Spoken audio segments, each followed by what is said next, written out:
Did you ever think you would make it? I feel I'm so close I could taste sweet victory.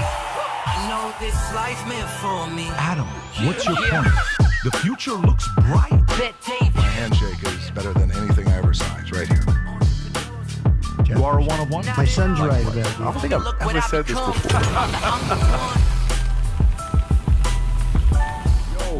Yeah. Okay. All right. So a lot of stories. Just this morning, the big, beautiful bill passed. Speaker Johnson, all of them are giving the speech. We'll talk about that. A lot of thoughts on that one right there. I want to read a story to some of you guys. Parents, I'm not going to say earmuffs. I'm going to say be by yourself because you're probably going to get emotional. Last night, my wife is telling me, babe, read this Instagram thing. And she sends it to me. It was sent to her by Maral. And I'm sitting there reading it. I'm like, why are you having me read something like this at 10:30 at night? I have to read it to all of you. Parents, you're going to love it. And then I got something I want to introduce to you guys that has to do with that, which I think the timing is perfect.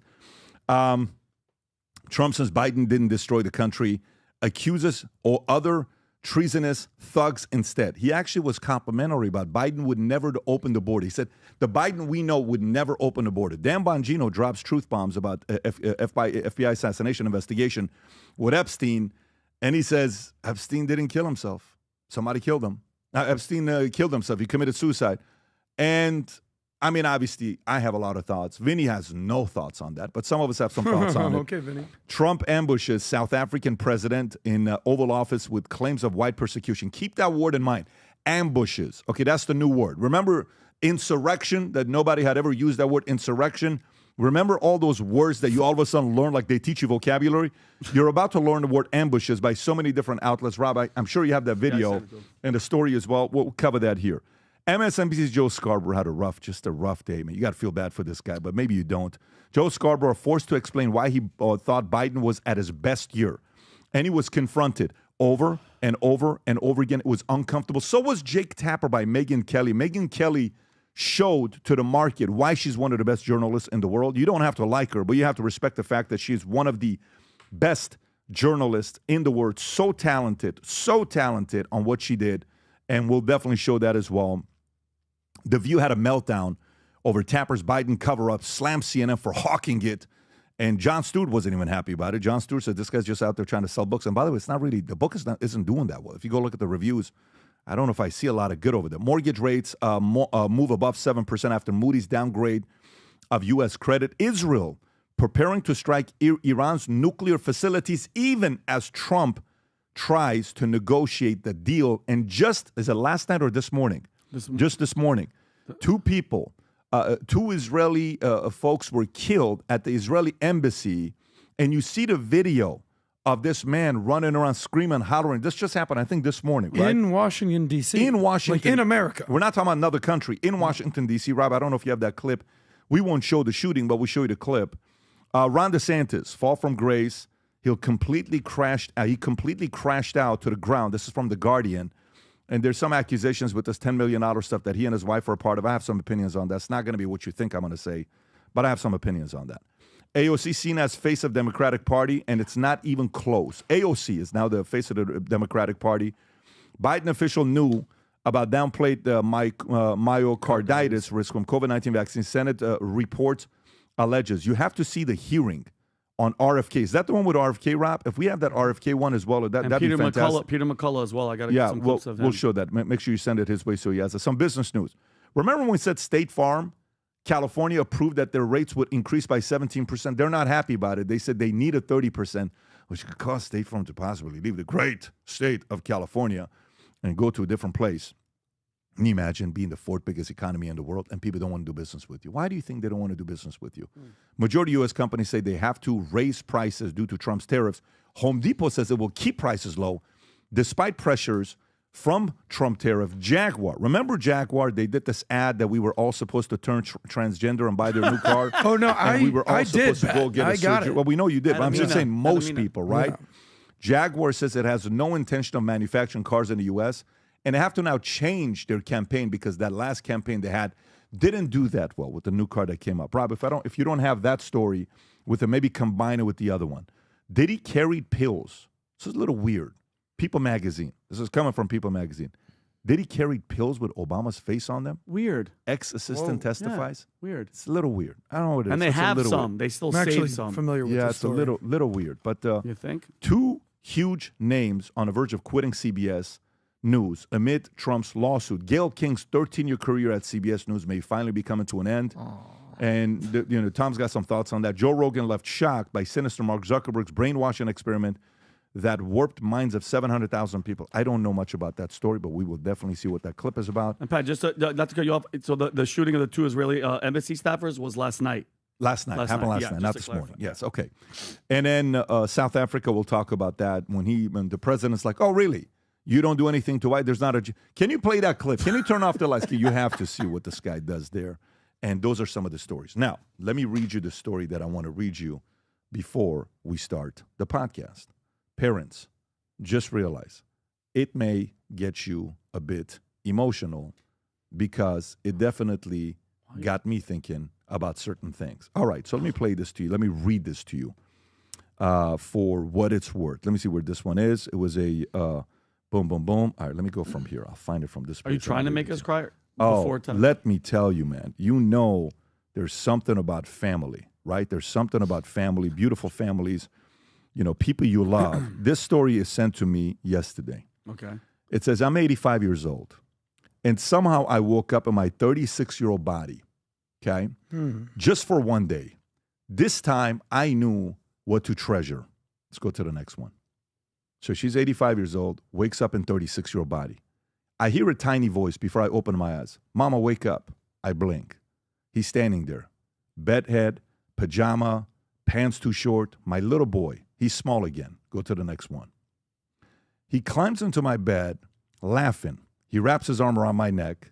I used to check the clock, rush the morning, but not today. Today I hold him. Tight, long, and deep. Go next. I walk to the mirror, no gray, no wrinkles, no aches in my knees, just me, 36, tired, but strong. Go ahead, Rob. My husband is in the kitchen making coffee. He smiles when he sees me. Younger, softer, so familiar. I wrap my arms around him. This time, I don't let go quickly. We used to rush past each other. Today, I hold him close and whisper, thank you. The kitchen floor is sticky. Lego underfoot, socks on the counter. I used to sigh, feel behind, get frustrated, but now I stand still and just soak it all in. My little son chatters all through breakfast, stories about superheroes and questions about monsters. This time I listen, really listen, no phone, no distractions, just him, all his beautiful, curious voice. In the car, he sings loudly, kicks the seat, spills a snack. I used to snap, now I smile and enjoy the moment because one day the seat will be empty and I'll miss the noise. In the evening, I pick up the phone and I hear my mom's voice. Tears fill my eyes before I said a word. I forget how much comfort lives in her voice. We talked about nothing, the weather, what she is cooking, but it means everything. I tell her I love her again and again. I don't want to hang up. At bedtime, I didn't rush. He picks his favorite superhero book, the one I've read 100 times. Tonight, I read every single word slowly. And then I ask, one more? He nods. I don't want this night to end. He whispered, you're the best mom. I hold his small hand, kiss his soft cheek, whisper how proud I am. His lashes flutter, his chest rises and falls, and I just watch, soaking it in. Tomorrow, I will be 85 again, and he will be grown. Busy, bigger, out in the world. But tonight, I got this precious moment, and now I know this was joy, this was love, this was everything. If you're living in the moment now, don't rush through it. The little hand in yours, the bedtime stories, the mess, the noise, it all matters more than you know.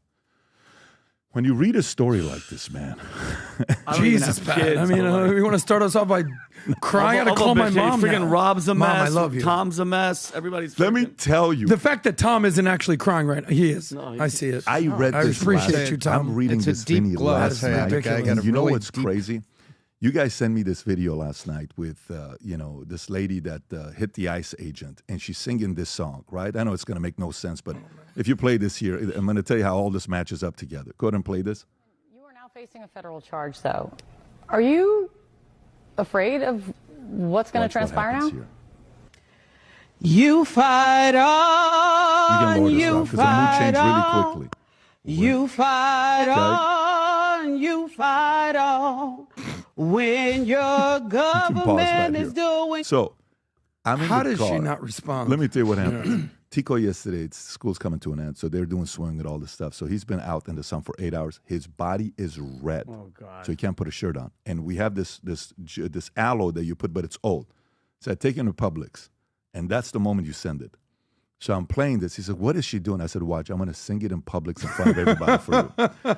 We're in the Publix. Tico gets embarrassed. I am screaming this song off the top of my lungs, and he is hugging. You know how he pushes like to not do anything. We had the most incredible 30-minute drive, going there, fooling around, bought some carrot juice, finally found the aloe. I asked this lady, I need some aloe gel. The lady takes me and gives me coconuts and aloe. I didn't say I want coconut. I want aloe, the gel, right? We come back, we're laughing. Then we're in the house. We're sitting there, he's showing me all this stuff from Stranger Time, whatever that show. Stranger Things. The show. It's like, yeah. And he's like, but this and this. And I'm like, dude, I really don't want to hear this stuff. And I'm just listening to him say the stories. And we're in bed. It's 10:15, 10:30. He's still talking about, Tico, you got to go to sleep. Then I go to my bed. Then Jennifer gives me this. I read this. The moment I read it, I get up. I'm like, dude, I got to go. She goes, where are you going? I go back to Tico. I said, finish your story about Stranger Things. What was it? And he sits up, dude. He was so excited to tell me all about it. And he says, will you watch it with me when we go for vacation and all this other stuff? Is that not awesome, bro? Like when you get some messages like this that inspire the hell out of you and just kind of, we're 46, 47, Vinny. The famous line. Yeah, we're going to be in 20 degrees. We're going to wake up tomorrow. This thing called family is so awesome. Yep. But it's going to go by so quick, man. It's going to go by so quick. And it's so weird because I had no intentions of showing this to you guys. But, you know, for me, we're sitting there, we're thinking about, we have the Vault Conference that's coming up. We do this once a year. This year, we're expecting 12,000 people there. Last year, we had 1,500 husbands and wives that were there. And one of the things the guys, the David consultant, they say a lot of people ask about, you know, how to balance this with family and the kids and all this other stuff. How do you do this? I said, listen, why don't we just do this? Why don't we just do a free webinar on family, how to be a killer in business without killing your marriage. And I said, I'm going to talk about all the mistakes I've made, okay? And we're going to talk about how we balance all this stuff together. So that picture they put together, for some of you guys that think that's really me with all those hands, it's not. It's just Goro great from job. Mortal Kombat. Shout out to our guys at Graphic Design. Rob, if you want to play the clip, go ahead and play the clip. And put this in the calendar so you know what the date is. Go ahead, Rob. You know what's scary for some people is they want to be a killer in business. They want to do a great job as an executive, as a CEO, entrepreneur, business owner, but they don't want to kill their marriage. So how do you balance that out? You want to go make all the money, travel, win for your family, but you want to stay married. You want to have good relation with your kids. You want your kids to still want to see. How do you do this? There's 4 things, by the way. You ready? Write these down. Number 1, you're allowing your family and friends make you feel guilty for your vision, which is going to create resentment towards them. You don't want that. Number 2 is you lack clarity around the vision. You don't really know what you're doing it for. So work-life balance is a question that comes up for people that are not clear of what they want to do. They haven't had the conversation with their family. Number 3 is the concept of being intentional with the time you're spending with your family. And number 4 is maybe you're just looking for an excuse to not work that hard because your family's not bothering you. You're just looking for it. This concept of work-life balance comes up every single day with people who ask me this question. On June 11th, I'm hosting a free webinar for 1 hour to talk about work-life balance with the people that don't have the answer to the questions there, just like I didn't have it at that time. I'm married now with 4 kids, running all these businesses. Some days you feel like you don't know what the hell you're doing. All I'm gonna do is share with you mistakes I've made and things that are working for me. So if it's important to you, get registered, tell your wife, your husband, get everybody on together to listen up. We're gonna go through it for 1 hour again on June 11th. Register because it's limited seating on this webinar. I'll see you there. Come join us, guys. June 11th, 12:30. Put it in your calendar. By the way, I may have my wife and one of my kids maybe join me as well.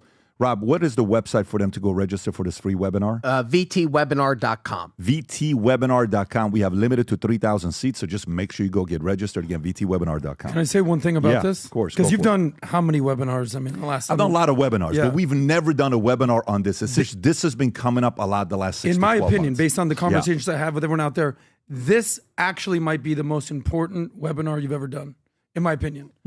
because sometimes when you do an AI webinar or a business webinar or a real estate webinar, it's very specific and very niche, and that's great.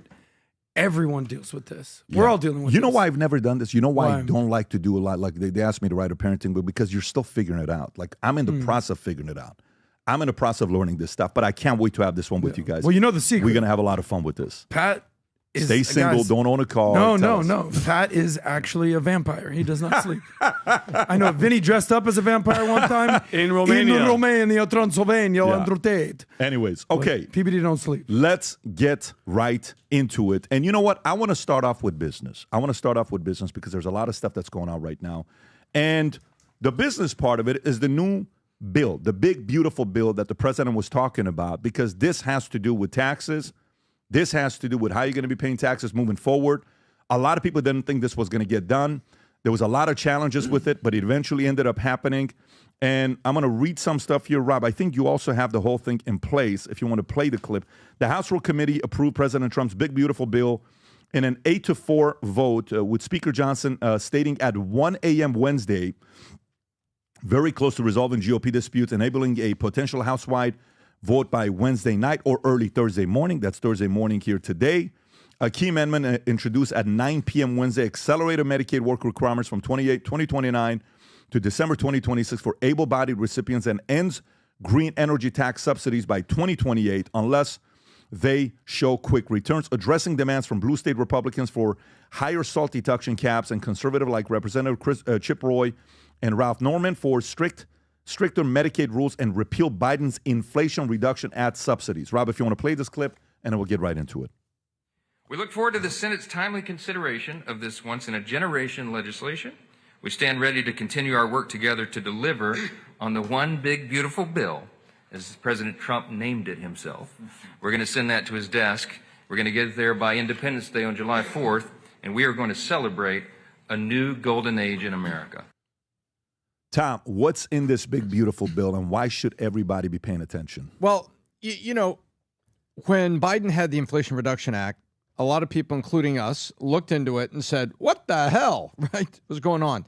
Well, this is a continuation. This means that the Trump tax breaks that have all been part of the budget of the United States, and they've been in place for years, including during Biden, will not be expiring. So taxes are not going to go up on Americans at the time where they could least use them going up right now, as with the economy adjusting.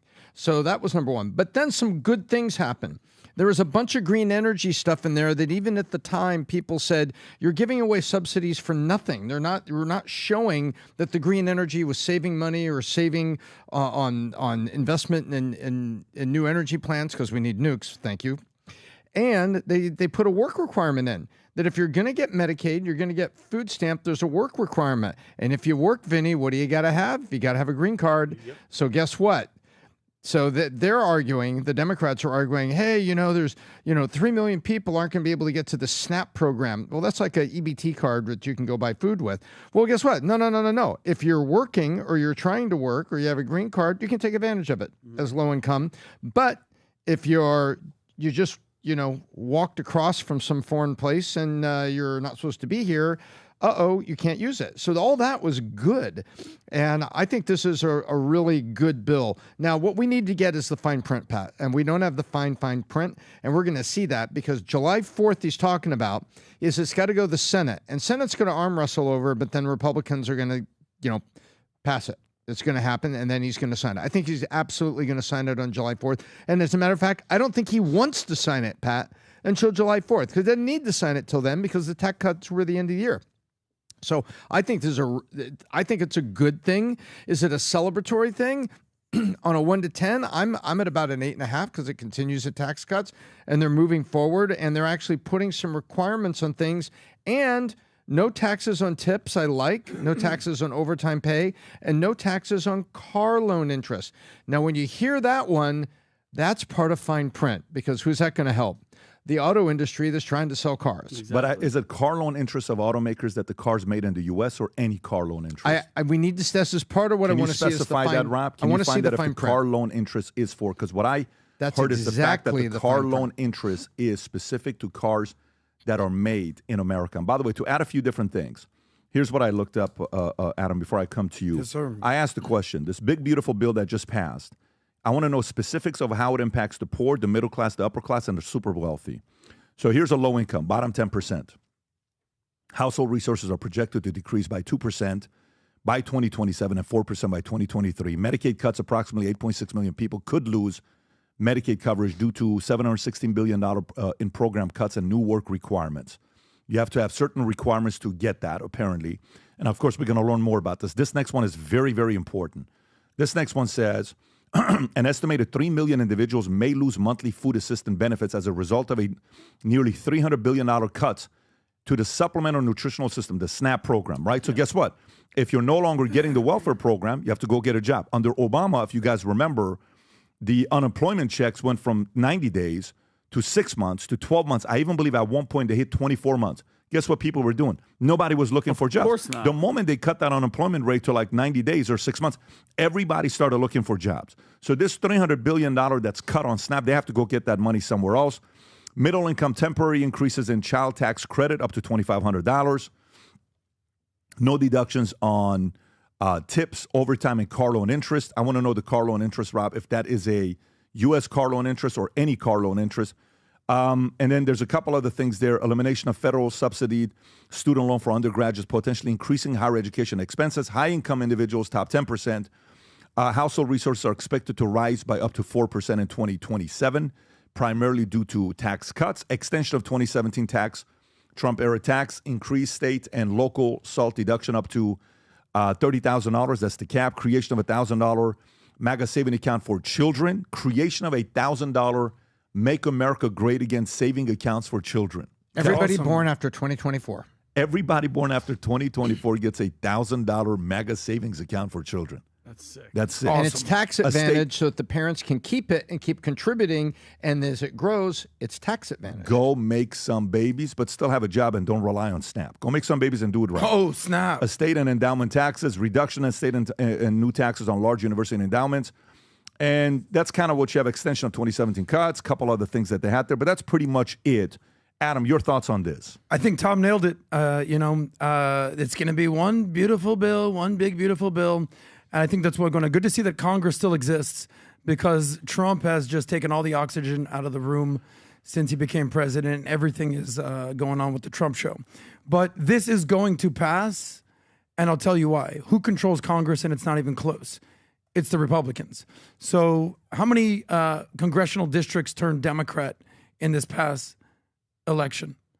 I think it's 0. Everything went towards the right. Everything. So, the old conversation with Vinny's best friend, Stephen A. Smith, it's a mandate. Not that kind of mandate, Vinny. But everything is going to, you like that, Tom? Everything is going to pass because they control Congress. By the way, Congress, the House, they have, I think they're plus 8 seats, 220 to 212. In the Senate, they're up, I think, 6 seats, 53 to 47. This is going to pass, and it will probably pass exactly as Trump wants it on July 4th. Happy anniversary. Happy birthday, America. This is what's going to happen. By the way, I was at the Wall Street conference yesterday, Jason Lyons event, and Byron Donald spoke. And he talked about this exact bill, this big, beautiful bill. And he said this. He goes, the Trump tax cuts that they passed in 2017? You know how I know that they're actually going to stay and how they're legit and why they're so good? Because the Democrats didn't do anything to try to reverse them in the last 5 years. It's almost like, did you notice that Biden didn't do anything to reverse all the policies against China? Nothing. He kept the Trump's policies, the tariffs on China. Nothing changed. Now Trump's doubling down. But the Democrats, apparently from Byron Donald, did not do anything to reverse the Trump tax cuts. So it looks like this big, beautiful bill will pass. Great point, July Adam. 4th. And I'll add one thing in one sentence. Neither did Bill Clinton when he got to office. He didn't touch the Reagan program, which was consistent. There you go. That's interesting. He to was know touching the other pattern. programs. And by the way, I just asked right now, I just found that the car loan interest applies only to cars assembled in the U.S. If it's not, you don't participate in that. It's only assembled in the U.S. is what that's all about. You think this is going to pass, PBD, just like this? The way it is right now with the Senate? Like it passed the House, now it's going to the Senate. Look, when Hakeem Jeffries, who is the minority The dream. leader. He's the dream. Right. Yeah, When the he nightmare. only gets up for 30 minutes to debate and fight this, and if you remember Kevin McCarthy, he stood up for hours and hours and hours and hours and hours talking about how this is terrible. Guess what they're saying? They're not fighting. Yeah. They're accepting. Well, it's gonna this be is passing. tough to fight There's when not you a don't fight. have Yeah, there's not a number. fight. Vinny. How much? So, and Tom, you said that this was an 8.5, as a pot from 1 out of 10. Yeah, I think this is an 8.5, and I want to see the fine print because they really went down through multiple areas, and that's the purpose of Congress to do. That's what they're supposed to do. And how much? And how much? Remember Nancy Pelosi? We'll find out what's in it after we pass. Find you. And how much? How much does this help towards a victory for the midterms? Because I mean, at the end of the day, that's what he's going listen, for. let me tell you how I work, Vinny. I'm a businessman. When on day 99, I gave it a C minus. I gave it a C minus on what's been done, not what's pending. As a salesperson or person that runs business, you have a lot of things that's going on. Unless if you close the deal, it's just a good idea. Yeah. Right? So today, from they're at C minus to where they're at, and they get this done by 4th of July, that C minus could be a B plus like this with everything that's going on. Headed towards an A minus, and then obviously it's getting there. And I think, by the way, I'm telling you this. I'm going to keep repeating this. I said this everywhere I go right now. I was on Jesse. I said this. I was on Benny yesterday. I said this. Brace for impact. 2026. If you haven't heard me say this already, President Trump turns 80 on June 15th next year. America turns 250 years old next year. World Cup is coming here. IPO market's going to open up. 2026 is going to be the most magical year to be living in America in our lifetime. Let me say it again. 2026 is going to be the most magical year you've ever lived in America in our lifetime. Again, 2026 will be magical because of everything that's coming together right now. It's very simple. What he did the other day, the South African leader comes to the White House. When he comes in, he first shakes his hand. We're like, hey, everything's going to be all right, all this other stuff. So it looks friendly.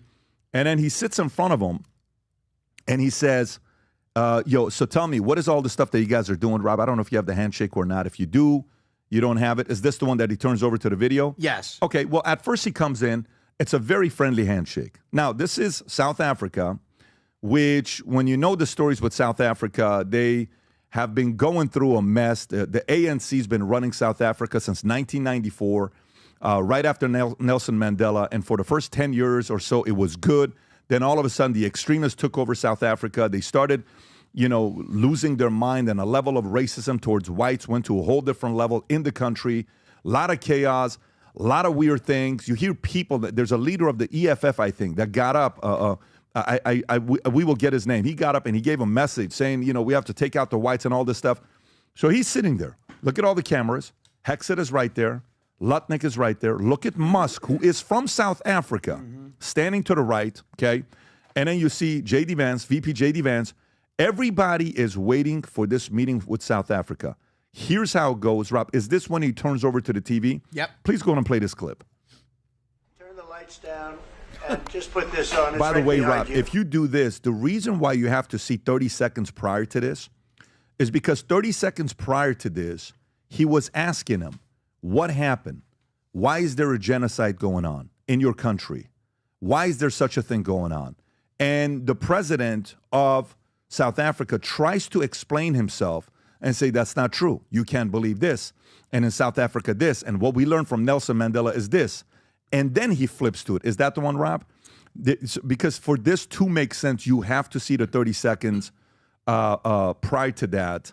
South Africa, Trump.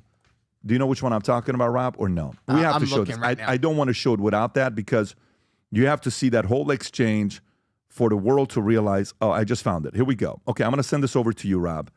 And do me a favor first, show, fast forward to it. Hang on. I'm going to send it over to you in text. The audience, folks, you have to see this. Okay. So he tries to explain himself. He wasn't automatically wanting to go to the video. He had that as a backup in case he was going to be reasonable. So when the president of South Africa comes up and tries to spin and say that there's nothing going on in South Africa, it's peaceful, there's no issues, No, whites are not facing any racism. Everybody is safe. Nothing's going on. The president flipped. You can play this clip here, Robin. Go to the part where the president starts speaking. South African president starts speaking. Okay, go for it. Go for it. Press play. It will take President Trump listening to the voices of South Africans, some of whom are his good friends, like those who are here. When we have talks between us around a quiet table, it will take President Trump to listen to them. I'm not going to be repeating what I've been saying. Oh, really? I would say if there was Afrikaner farmer genocide, I can bet you these three gentlemen would not be here, including my Minister of Agriculture. Look at him, look at him. He would not be with This is what you needed to see. So it'll take him, He's had enough already. President That's Trump right. listening Look at the way he's speaking to him. their It takes stories, President Trump to their listening. perspective. That is the answer to your Watch question. this. But, Mr. President, I must say that we have, wait. Watch. wait. We have thousands of stories talking about it. And we have documentaries, we have news stories, and that. Is Natalie here, somebody here to turn that? I could show you a couple of things, and it has to be responded to. Yeah, sure. Let me see the articles, please, if you would, and turn the lights down. That's what you needed to see. Turn the lights Without down. the first minute, and just this look at his doesn't make face any right sense. behind you. Watch this. Johan. That's a nervous smile there. This parliament It's like, can oh, do. crap. With or without you, people are going to occupy land. We require no permission from you, from the president, from no one. We don't care. This You guy can do speaking whatever is you want to Julius do. Malema. Who are you to tell us whether we can occupy land or not? He's the We are leader going of to Africa's occupy land. EFF South political Africa party, which is about 10% occupy support. land. That's who we are. Whatever we want to do, we can withdraw my membership from this useless parliament. Honorable. Yes, honorable member. Must never be scared to kill. Fast forward, Rob, because they're not showing the clips. Can I go to the reaction of both of them when that is over with? I'll show one of the clips so they know who it is.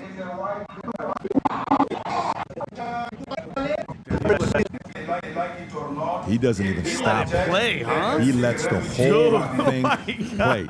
There's another clip that shows the angle of what they're talking Very about. bad. These are burial sites right here. Burial sites. Over 1,000 of white farmers, and those cars are lined up. Wow. To pay love on a Sunday morning. Each one of those white things you see is a cross, and there's approximately 1,000 of them. They're all white farmers, the family of white farmers. And those cars aren't driving, they're stopped there to pay respects to their family member who was killed.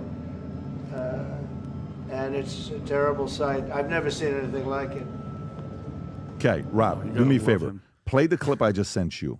Did you see him shifting in his chair? Well, you have to see this because the guy, the first clip that he played is this guy, Julius Malema. Okay, watch what he's saying here, and look how many people are in the crowd. Sweetheart of a guy. Watch. 10% of the voters support him, give or take. To kill. Hamaza. Kill the poor.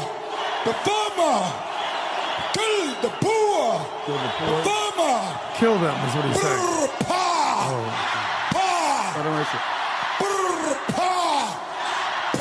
Did you hear that? Watch what he said. Kill the farmer, kill the poor. Brr, pa, brr, pa. Shoot to kill. So now, the president of South Africa in that position is saying, that's not my party. That's not me. I don't stand for that. Did you condemn it, though? Exactly the point. You nailed it. Rob, can you show the clip where Julius Malema is being interviewed about killing white people and what he says? Do you know which one I'm talking about? The 30-second one. He says, you can't say something like that. He says, well, I'm not telling you, I'm not condemning it, but not yet. Not yet. Maybe He's like, one "You day. big crybabies." But not yet. Not That yet. one? Not yet. If you have it, he's sitting to the right. Not that one. There's another one. I can send it to you, but this is all I typed up, Rob. I typed up Julius Malema, not yet. If you type in Julius Malema, not yet, it'll show up. Just type in Julius Malema, not yet. It'll show up. If you don't have it, I'll text it to you here. I believe, is this the one? This is exactly the one. 41 seconds. Go for it. Watch this, folks. Employment is in the land. Let's get our land and let's work our land. I'm hated for that. What? Where?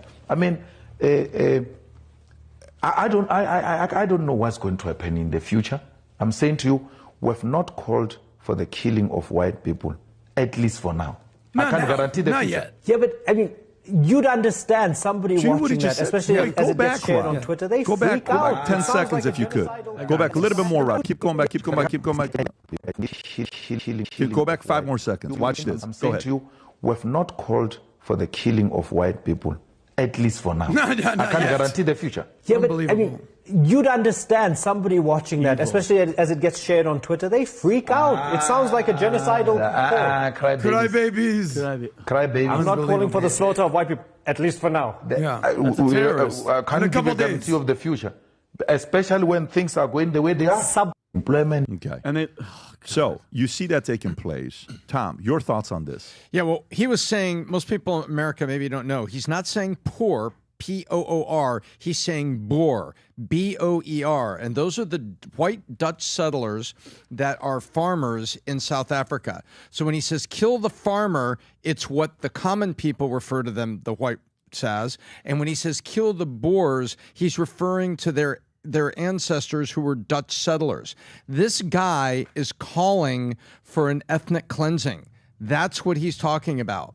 And so he's saying all the Dutch that came here over those years, goodbye. And he's making the machine gun sound and pow. That's what he's making. This, I am very proud that Trump called it out with a, what the hell are you doing? Because it's time that we use our strength and influence around the world not to ignore things. And there's so many things to do, so many things. There's Darfur and there's all these things.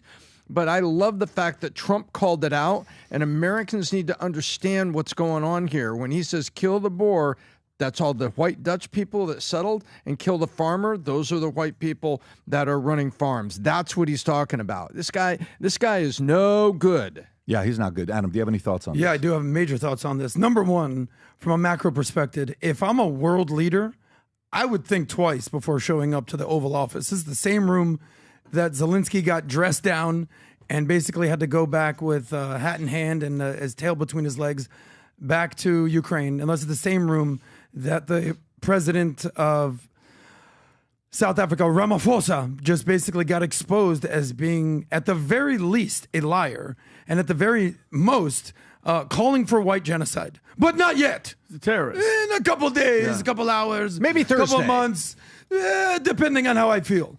So be very cautious when you go into that room. By the way, where do you think he got the, hey, roll the tape? I think that's a shout out to Rob right there, just a PBD thing right there. Number two, got to give a major shout out. Talk about timing. Robert Herzog, that just was on the podcast that just came out, I believe, yesterday. Yep. South African billionaire, stud of a guy, came in and had this exact same conversation the day before this took place. And if you're paying attention to what's going on in the world, not many people are familiar with what's going on in South Africa. And in fact, you actually led the conversation off with, we kind of know what's going on with China. We know what's going on with Russia, Ukraine. We hear what's going on in Israel, Gaza, Mexico. Not a lot of people know what's going on in South Africa. Why don't you enlighten us? And he goes, listen, there is a genocide. Now, genocide gets thrown around way too frequently these days. So what I'll tell you is this, what I learned, there is definitely an economic genocide going on in South Africa. Because it's basically, as he described it, if there's a living manifestation of what DEI looks like as a country, it's South Africa. Oof. Okay, so they have something called the Black Economic Empowerment. They're basically just simply saying, listen, if you own a business, if you're white and you own a business, you have to give, and especially I think as it's funded by the government, you have to give 30% of your business to the Black Economic Empowerment Movement. This is Marxism, this is socialism, this is reverse DEI. One thing that I learned is reverse racism is racism. That's just kind of how that works. So I also have a good friend on the inside in South Africa that's been on the PBD podcast before, Rand Nooner. Shout out to him. He goes, oh, everything that he's talking about is accurate. It is true. Did Trump ambush him? Yes. Just like these guys are ambushing white farmers and the Boers. So I'm so glad that Trump just exposed this dude. And to put the finale on this, what's the one country in the world that brought the case against Benjamin Netanyahu to the International Criminal Court? What's the country? Well, it's South Africa. Who's funding South Africa, apparently? Well, apparently, it's the Islamic regime in Iran. So it's very, very ironic, don't you think? Ironic. Of what's Ironic. going on here. Well, Follow yeah, the money. Let me show this, if I may, and then Vinny, I'll come to you. So remember the word ambush. Two things. First, watch this clip with Elon Musk. Look how Elon Musk is looking at this man. And Elon, look at the look. Look at the look on how he's looking at him. Look at this. While the entire conversation is taking place, he's looking straight at him because he knows. The president of South Africa, said, Elon and I have spoken. And he says, Elon, you made a lot of money. He says, but why don't you come here and do stuff with me? Why don't you come here and do stuff with us? Do you know what Elon just tweeted about Starlink? Did you see that, Rob?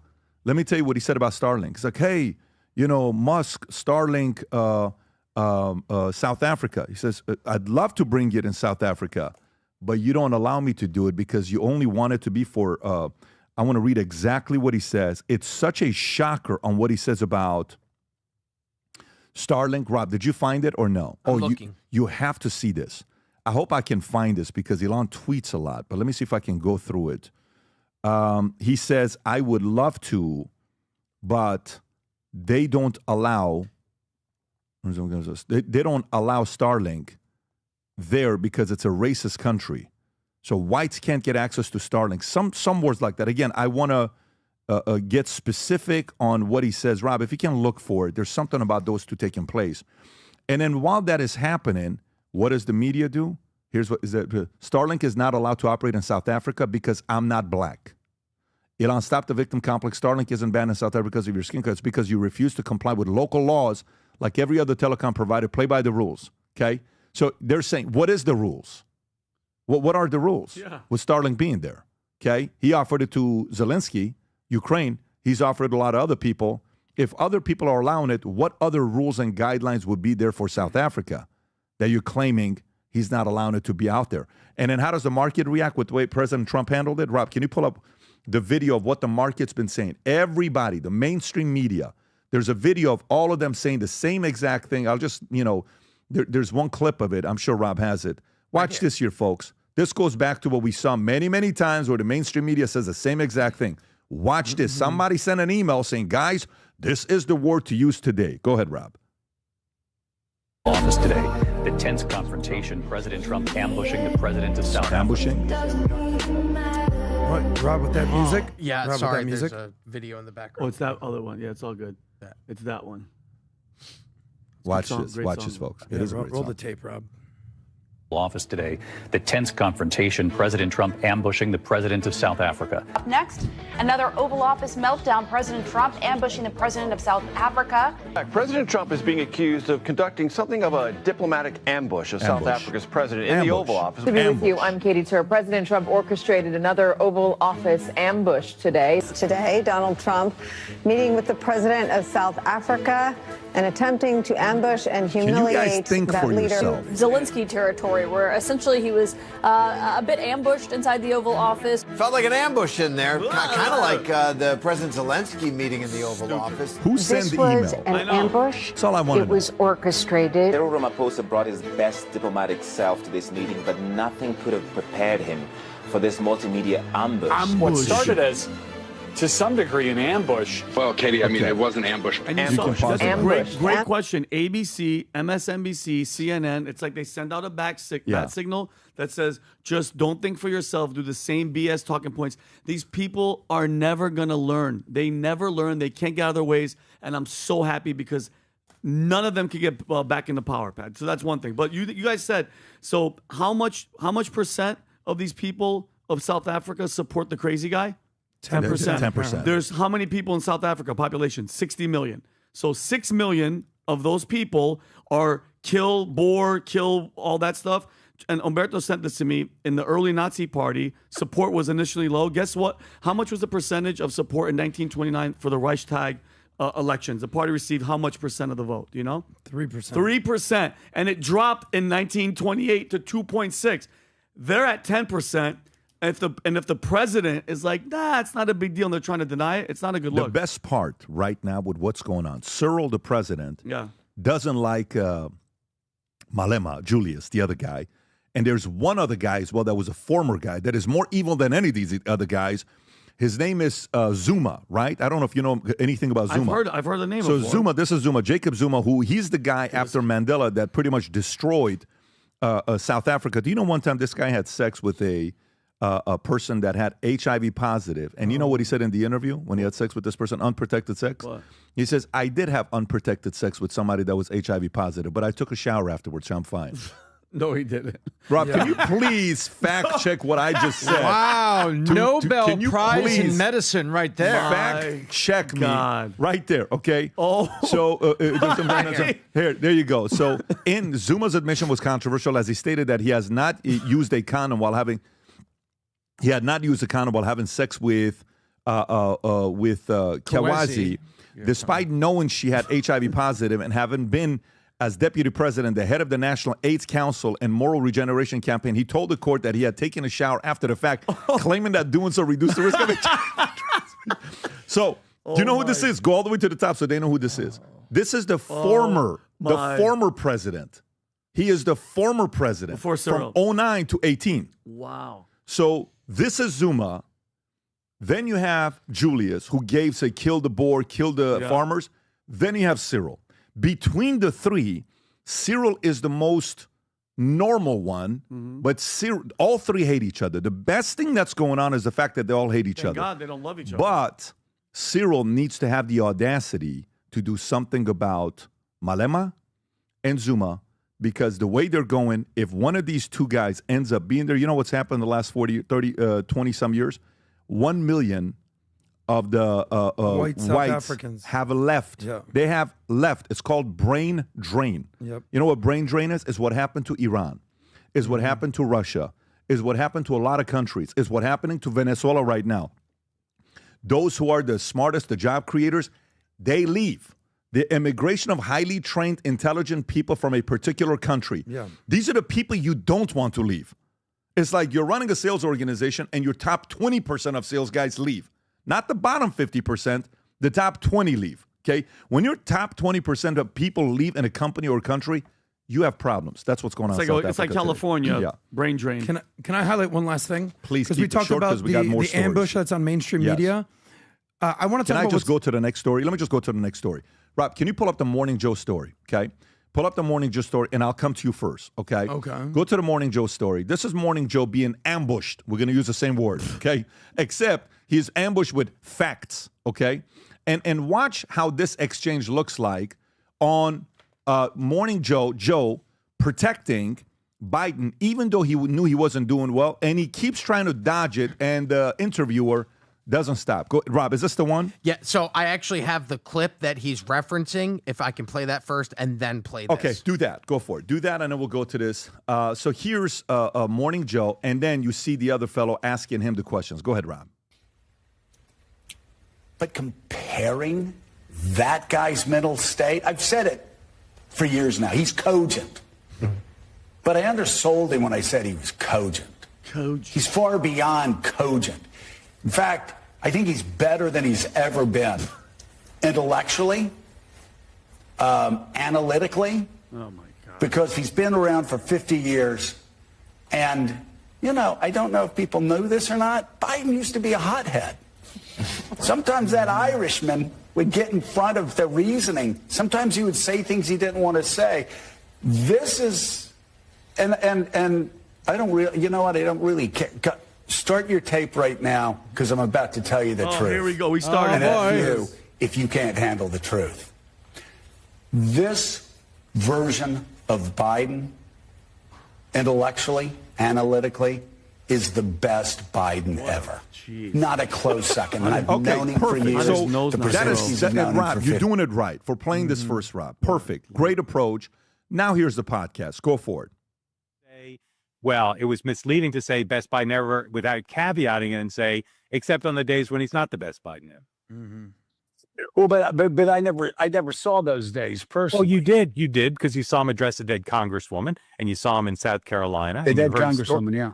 Yeah, well, more than that. I mean, I can show you. I can show you the RNC clip reels. There were plenty of days in public when he was not the best Biden ever. And yeah, of course, shortly he after, stumbled and bumbled around, Mark. I mean, yeah, he certainly did. Donald Trump did. Other politicians did. Again, Donald but, Trump. But it's actually the same case as a lot of times when I've gone in and talked to Donald Trump. We've gone to Donald Trump, and I've heard the media narrative around Donald Trump, and certainly I've been very critical of Donald Trump. And when I leave, I have a better understanding, just like Jeffrey Goldberg did a couple of weeks ago, I have a better understanding of where Donald Trump is mentally. If Donald Trump is losing it, like people have said through the years or not. And so again, am I going to look at a clip that's gone viral and pay more attention to that than 2.5, 3 hours I had with a guy one-on-one going around the world? No, I'm just not going to. Are some of the clips bad? Yeah, they certainly are bad. I can understand why people would see that without the context. What context? And say that there was a problem with that, especially because I said start rolling your tape right here. It's like, but when I look at that does it push him back, Robert? Is he just going to do double talk? He just keeps double talking. Based on the time, so he doesn't challenge him anymore from here. Based on the hundreds of hours, we can pause it right here.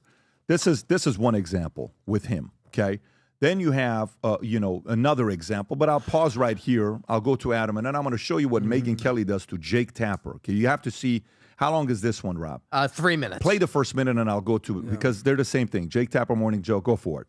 I did ask Joe Biden to be transparent about his health records in an interview in 2020. I did ask him about the fact that voters but then he wasn't. Thought that he was not transparent at all. No. He promised you that he would be transparent about his health records, and then he wasn't. And when you sat with him again, at all. including 1 month after the Jackie Walorski thing, you didn't ask him about it. You didn't follow up on the fact that he was falling up the stairs, that he was losing his train of thought regularly, that he was slurring, that he was incomprehensible, that he was getting lost on the White House lawn. You sat right across from him and you asked none of that, notwithstanding the fact that he had promised you he would be fully transparent about his health issues. You know as well as I do that there's a way of, you can say, hey, there's this poll on your age, or you could say, you just forgot that Jackie Walorski was dead. You asked where she was moments after watching a videotape tribute to her. You lowered the flags at the White House after she died.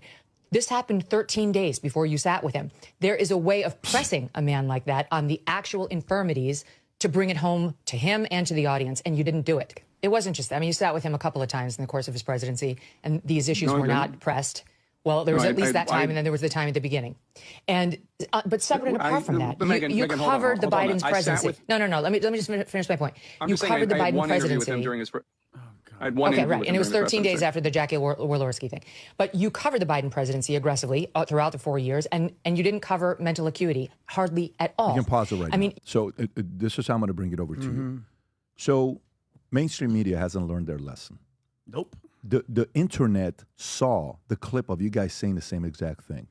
You're doing it again with Trump now, ambush, and you see his popularity is increasing, yours is decreasing. The governor of New Jersey, it's a left state, has a worse popularity approval rating than Trump does in New Jersey. Go to Rutgers, see what they teach you about Trump. What happened there? What's going on with them? And then now Morning Joe and Jake Tapper, who have been looked at as these incredible journalists, are sitting there being questioned by others, and they don't know how to answer the question. Adam, your thoughts on this? Let me tell you, this pisses me off more than maybe anything, because this is the reason I became so anti-Trump for many years, because they lied to me. Like, there's nothing worse than thinking that you're on the right side of history, but you've been lied to this whole time. This is why, you joke about that I'm more MAGA than anybody these days. I wasn't MAGA at all. But now I'm definitely MAG. I want to make America great because I've been lied to. Because in 2016, I had a nice situation at work where I started working remote. I made some money. And I was watching Morning Joe every single morning. Why did I watch Morning Joe every single morning? Because I liked the fact that Joe Scarborough was a Republican and Mika Brzezinski was a Democrat, and they had an entire conversation of panels, and they made it seem like it's an open discussion discourse.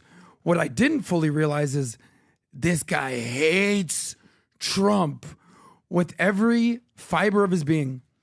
And that's the biggest problem with a lot of these people, whether it's the Jake Tappers of the world, whether it's the Joe Scarboroughs of the world, they hate Trump so much. Even Megyn Kelly hated Trump because you remember that situation when he had blood coming down. But she at least has come out of TDS and defends the truth.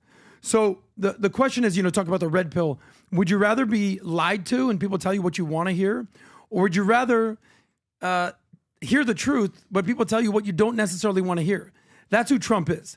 So I fell for it, and I see, I'm like, I see what's happening in real time, where these people are not willing to admit that basically the Walking Dead, Joe Biden, was pulling a weekend at Bernie's, and you defended him like he was completely cogent and cognitive. First time, it upsets the hell out of me. Yeah, first time Adam and I speak, I go to Miami. Not the first time.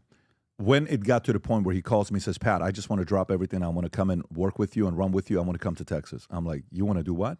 He said, I want to come over to Texas. Well, are you okay with that? I'm like, look, take a fly out here. Let us see what's going to happen. He comes down, and he's walking around, and, Adam, one of the most charming, charismatic guys you'll meet. Everybody likes him.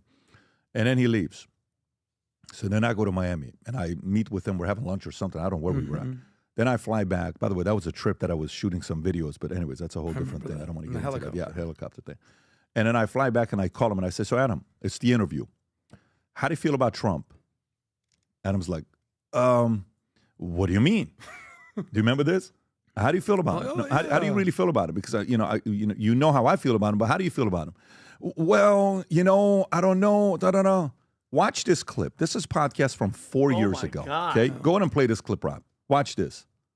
Let me go back Trump to the question. doesn't bring that out of people at all. For the fifth time. This is where the audience gets upset sometimes because you don't answer questions. No matter what you say, you're not going to convince me to vote for fucking Trump. So whatever way you want to pose the question, I'm not going to say you got me. FYI. That's when you lose people, brother. That's when you lose people. Okay. Yeah. So this is, and I voted for Trump this time. But it took 4 years. But let me tell you, I'm telling you guys, he may be the biggest supporter now, okay, than anybody in this room. And so, and here's the other part I want to add to this. It's crazy. There are a lot of people like Adam. Mm-hmm. Adam's not a high school dropout. Adam had good grades. Adam went to college. Adam got a degree. Adam, was involved that he followed the news. You drop names, he knows congressmen's names from 30 years ago, he'll drop them. So it's not like he hasn't been following it, but he's the guy that followed mainstream. And it leads to now Jon Stewart calling out Jake Tapper. Rob, if you got this clip, watch this one here. Jon Stewart's not a Trump guy. He cannot stand Trump. Mm-hmm. Watch Jon Stewart here. We're back with breaking news in our politics lead and a brand new excerpt from my upcoming book with Axios' Alex Thompson. It's called Original Sin. I'm not sure if you've heard of it. It's on Biden's decline. It's called Original Sin. I'm sure you've heard on May 20th. That's Tuesday. Original Sin. That's coming out in 3 weeks. On May 20th. That's just 19 days away. Shameless. 1 week and 1 day. Coming out in just a few days. Comes out Tuesday. You will not believe what we found out. I love this. Watch it.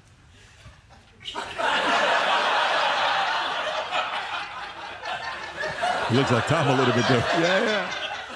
Don't news people have to tell you what they know when they find it out?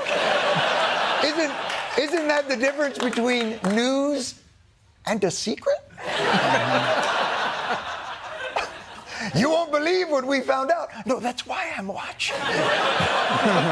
Breaking news! In a week. You can pause it, Rob. You can pause it. So let me just say one thing about Jon Stewart. By the way, how much better is The Daily Show with Jon Stewart back? Obviously. I know they had the DEI hire, I forget, Trevor Noah, really bad. But they also have other people on that show that are amazingly anti-Trump. Amazingly. Are you familiar with the Asian guy? They have some incredible people there. Jordan Klepper's great. The blonde girl. They have some great people. This guy, Ronnie Chang right here, horrible. Horribly not funny. But here's what they're telling their audience. They say the fact they're talking about the white genocide. We just basically had a conversation about that. He goes, you know how I know there's no white genocide? Because Trump said there was a white genocide. So basically already saying, if Trump said it, don't believe him. That's how he frames the entire conversation. And this is what they think about you if you vote for Trump. Go to the part where they talk about the watch. Like some person got a Trump watch, and it showed up, and the T dropped off, and it said rump. right? And he goes, I'm actually shocked that these people actually even know how to read. That's crazy. Like, this is what they think of a voter who votes we're for Trump. deplorables. We're deplorables. Yeah. So the T dropped off, and they're like, oh my God, where's the T? And then, so it says rump, ha, ha, ha.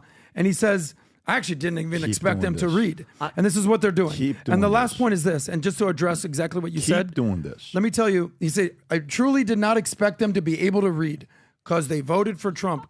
Here are the conversations. You know when it hit and like manifested the exact moment where I was like, oh my God, I know I've been lied to, but now I'm already seeing what's going on.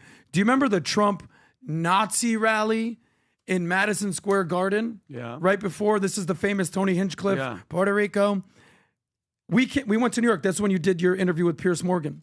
And I would hear from all my friends, I can't believe you're in New York. You're at the you're supporting Hitler. Unbelievable. I go, okay.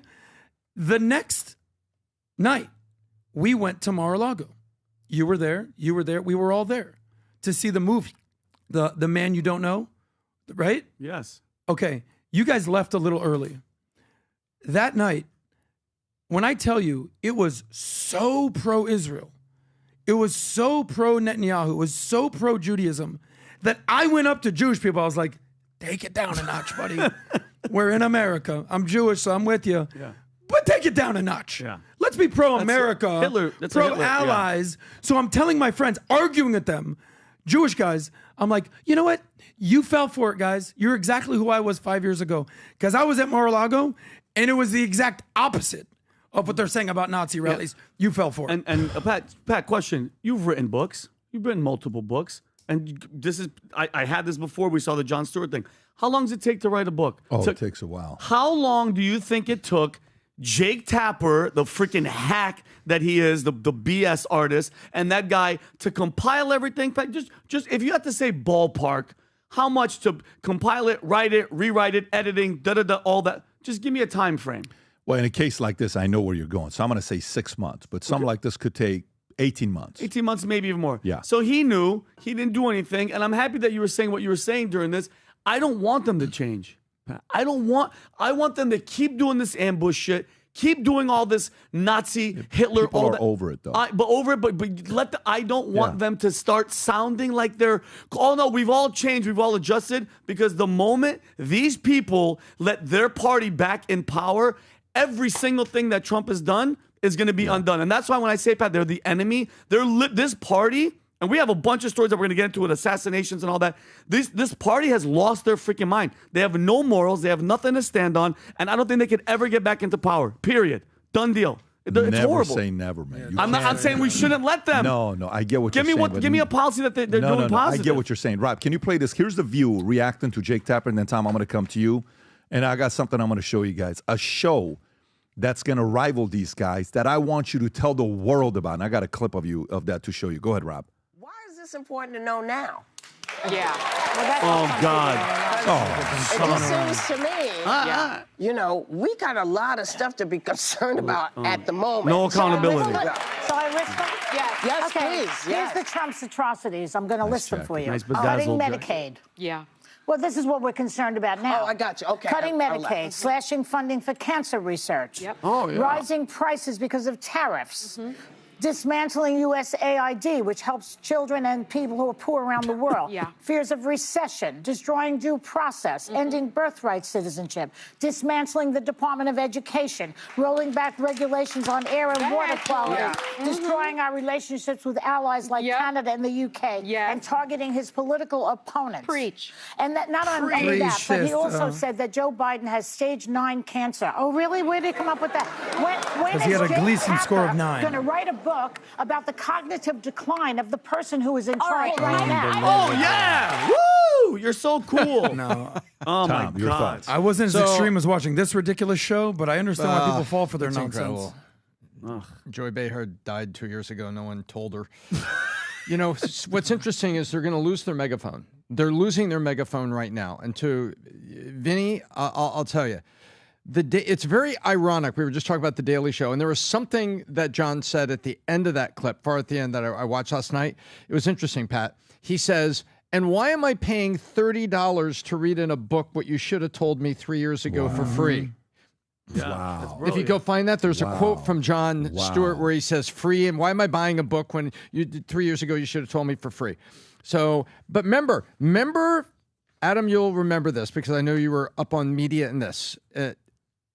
Remember when the people started doing surveys and they found out, hey, did you know that some of these Gen Xs are getting their news from The Daily Show more than they get it from regular news sources? Yeah, of course. Remember when those first things came out? Yeah. Well, guess what? It's a tsunami, and we are causing it.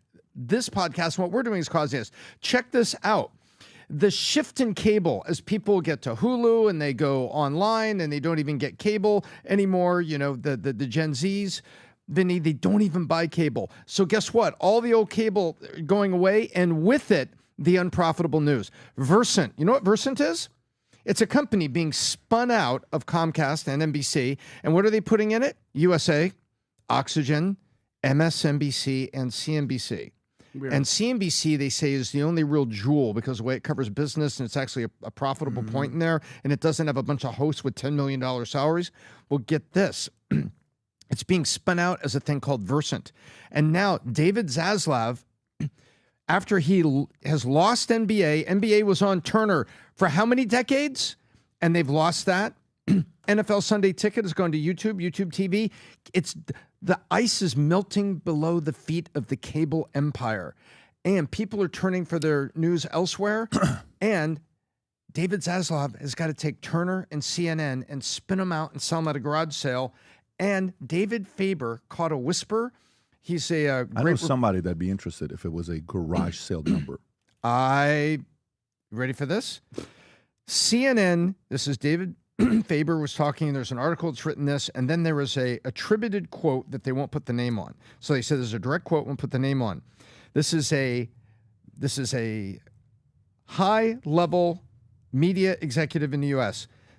Zaslav has no choice. He has to spin it out, and he has to keep CNN in the basket because the rest of the basket's worthless. CNN, quote, will be orphaned without any real investment or future. I see no future in it personally. So what they're talking about... I do, with the right owner. Yes, I do. I agree with that. But the point is, with their current economics, why are they cutting everybody's salary? Because the viewership's down. Why is the viewership down? You're putting out the wrong product. If the product was different, it would be different. Let me show you something. With all the frustration people have with The View, a lot of people were talking. We took action. We came up with a new show called Her Take. We have the next episode that's going out tomorrow, 11 o'clock. Folks, if you want to see another show rival The View and compete against it, watch this preview of tomorrow's episode that's coming out. Real debate. These are real people debating and pushing and challenging each other. Just support it. We want this thing to get to 1 million subscribers. Watch this clip here. Go ahead, Rob. I will call that MFer out. Girl, why were you raising money for Biden then? Watch this. Because I need to understand you. I just told you. No. I know you get real angry when people ask you that question, but you need to answer it. Don't yell at me. No. Do you understand English? I just said I do. You're lying, though. Do you really think that we can trust Iran? Yes. We allow them to... We had I don't trust Iran. I know, but a government. Who cares? We deal with Saudi Arabia and Exactly. monsters. After 9/11, I wanted to bomb the crap out of Iraq. When is American policy no longer made in America? Why are we doing this? because it's not. Because it has no effect on any American's life. Who cares? Because the leader women of don't march Who's the street leader? naked and shot Okay, in the Julianne, head. why is the Why leader? It doesn't affect any American's life. I agree with Ann. We're all human here, guys. Wait, but why is that our responsibility? Why do we need to be the sheriff for the entire world? We're so overrun here in America due to the illegal immigration. All right. How are we meant to go and police on another place? There's something else. Shout out to Jillian Michaels. The fact that they're not agreeing on every single thing is why it's a real show. Oh, thank Rob, God. can you put the link below in the description? Guys, do me a favor. Please go support this show. We want The View to react to something that these guys are talking about because the direction America wants to go to is this direction. They want to see these types of discussions where people are sitting there arguing with each other, debating with each other, and you get to see both sides of the story. If you want to see us take this thing even to more active show, maybe even soon do a live show with live audience attendance, go support the channel and subscribe to it. All right, let's get to the next story here. Trying to see which one to go with. Let's go with this one here. Dan Bongino. drops truth bomb. Vinny, it's a truth bomb. In FBI's assassination investigation, he's sitting with Kash Patel. They're asking about Epstein. Have we reacted to this yet? I don't know. Rob, we did do the we Epstein. did, but this is a separate. It's from the same interview, and it happened on the same day, but it got overshadowed by the Epstein clip. This is where they talk about the July 13th shooting, attempted assassination of Donald Trump by Thomas Crooks, and this is where Dan Bongino says, if there was anything there that was bigger than just one guy doing it, I would tell you. Play this clip. You know what, Maria? Kash is not kidding. We've been personally briefed extensively on every single detail, nugget, tendril of this case. One is actively in court right now, so out of respect for the case, it's probably more appropriate that I stay quiet on that. However, I'm not going to tell people what they want to hear. I'm going to tell you the truth, and whether you like it or not is up to you. If there was a big explosive there, right? Given my history as a Secret Service agent, and my personal friendship, as a director does with the president, give me one logical, sensible reason we would not have. If you can think of one, there isn't. There in some of these cases, the there you're looking for is not there. And I know people, I get it. I understand. It's not there. If it was there, we would have told you. Okay, Vinny. Okay, thoughts. And by the way, I got a clip by Alex Jones I want to show afterwards, his reaction, and another clip of before and after, but I want to go to you And Rob, first. that was in reference to which assassination attempt? The Thomas Crooks. July 13th, Thomas Crooks, Butler, Pennsylvania. Okay, Keep I don't know straight. about you guys. I saw a couple of videos, body language professionals, what he said about the Epstein thing. And by the way, there are clips of Dan Bongino going in on everything and and then now it just seems very calm. It seems like he doesn't want to be saying the words that are coming out. Is this it, Rob? Can we play this, Rob? Yep. Is it okay, Pat? Go for it. Yeah. Listen, that Jeffrey Epstein story is a big deal. Please do not let that story go. Keep your eye on this. Catherine Rumler, we need to keep the heat on this case, folks. There are a lot of people who are knee-deep in the Washington swamp who are not telling you the truth about serious allegations out there that Epstein may have had video and audio of people out there doing things they shouldn't have been doing. And you should be asking yourself the question, how is it that all these people, the CIA director, the Obama fixer, Bill Clinton, all intersected paths with Jeffrey Epstein? Jeffrey Epstein isn't with us anymore, and nobody seems to want to talk about it. Outside of a few entrepreneurial media outlets saying, hey, this is a big deal. He killed himself. You want me to get, I've seen that. Okay, I know, listen. He killed himself. I'm Pat, we hung out with, I respect Dan Bongino immeasurably, but especially when it comes, let's put the Epstein stuff to the side. You mean to tell me Thomas Crooks, that case, just some white dude figured, by the way, flew a drone, nobody said nothing. He was walking around, there's footage of him pointing and doing this, police officers everywhere. He gets on the roof, people see him. There's Secret Service people in the building, okay? He does all that. He has 6 cell phones on him. They get off, he's allegedly put off a shot. The parents are basically protected, and you want me to believe that just this random white kid set up in the perfect position, and they all lied about the slanted roof. And out of all that, let's say even, God forbid, Trump was shot and he died there, what would have happened? Kim Cheadle would have stepped down and got fired, and case closed. Okay, I do not believe you. I understand they're in a different position, Tom, and there's certain things you can't say, but if you think us, the American people, are going to believe that this lone gunman BS story is true, you have another thing coming, all right? Period.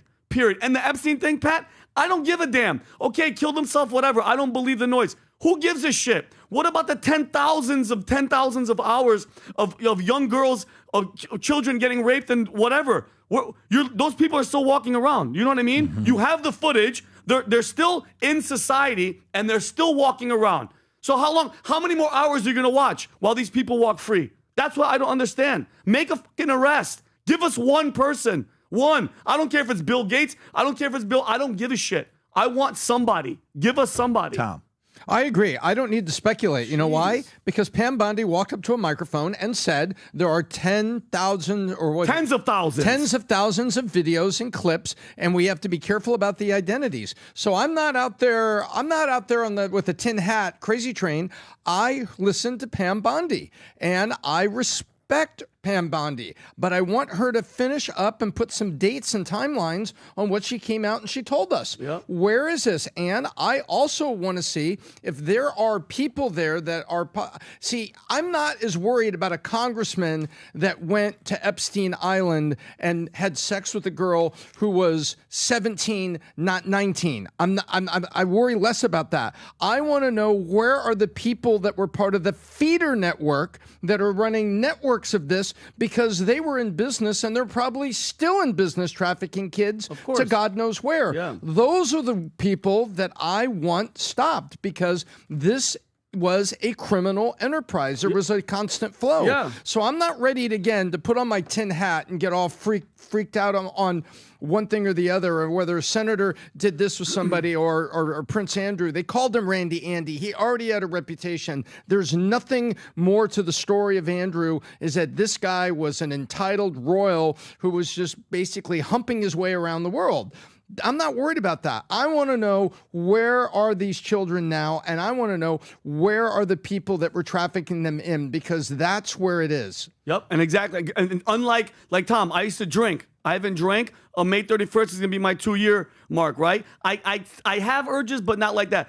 These pedophiles that are on this camera, they don't stop being pedophiles. You don't recover from being, you're not a recovering pedophilia guy. You know what I mean? Like, that's horseshit. Those people are still walking Here's around. Alex Jones. And they know who they are. They know where they are.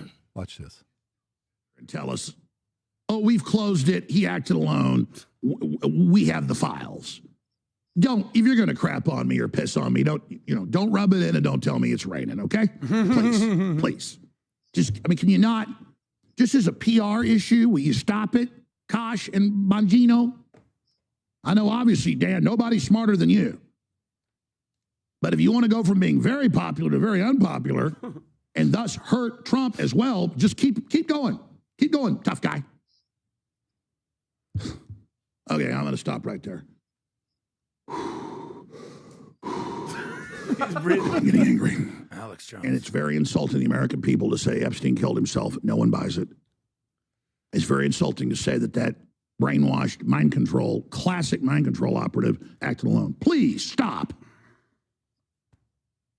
The one that trained, where the federal law enforcement trained, all that, his cell phone all around the federal building in D.C., the FBI headquarters. Stop it. If you're not going to do anything about it, just shut up about it then. Yep.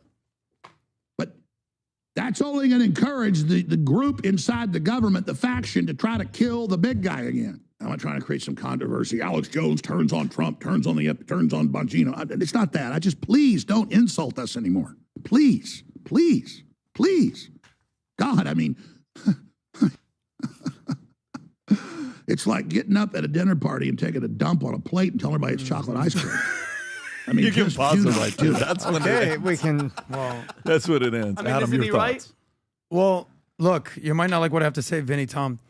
It's amazing to see people that were avid supporters of Kash Patel and Dan Bongino just a week ago, a month ago, a year ago, completely turn on them, because as he said, I'm not going to tell people what they want to hear. I'm going to tell you the truth.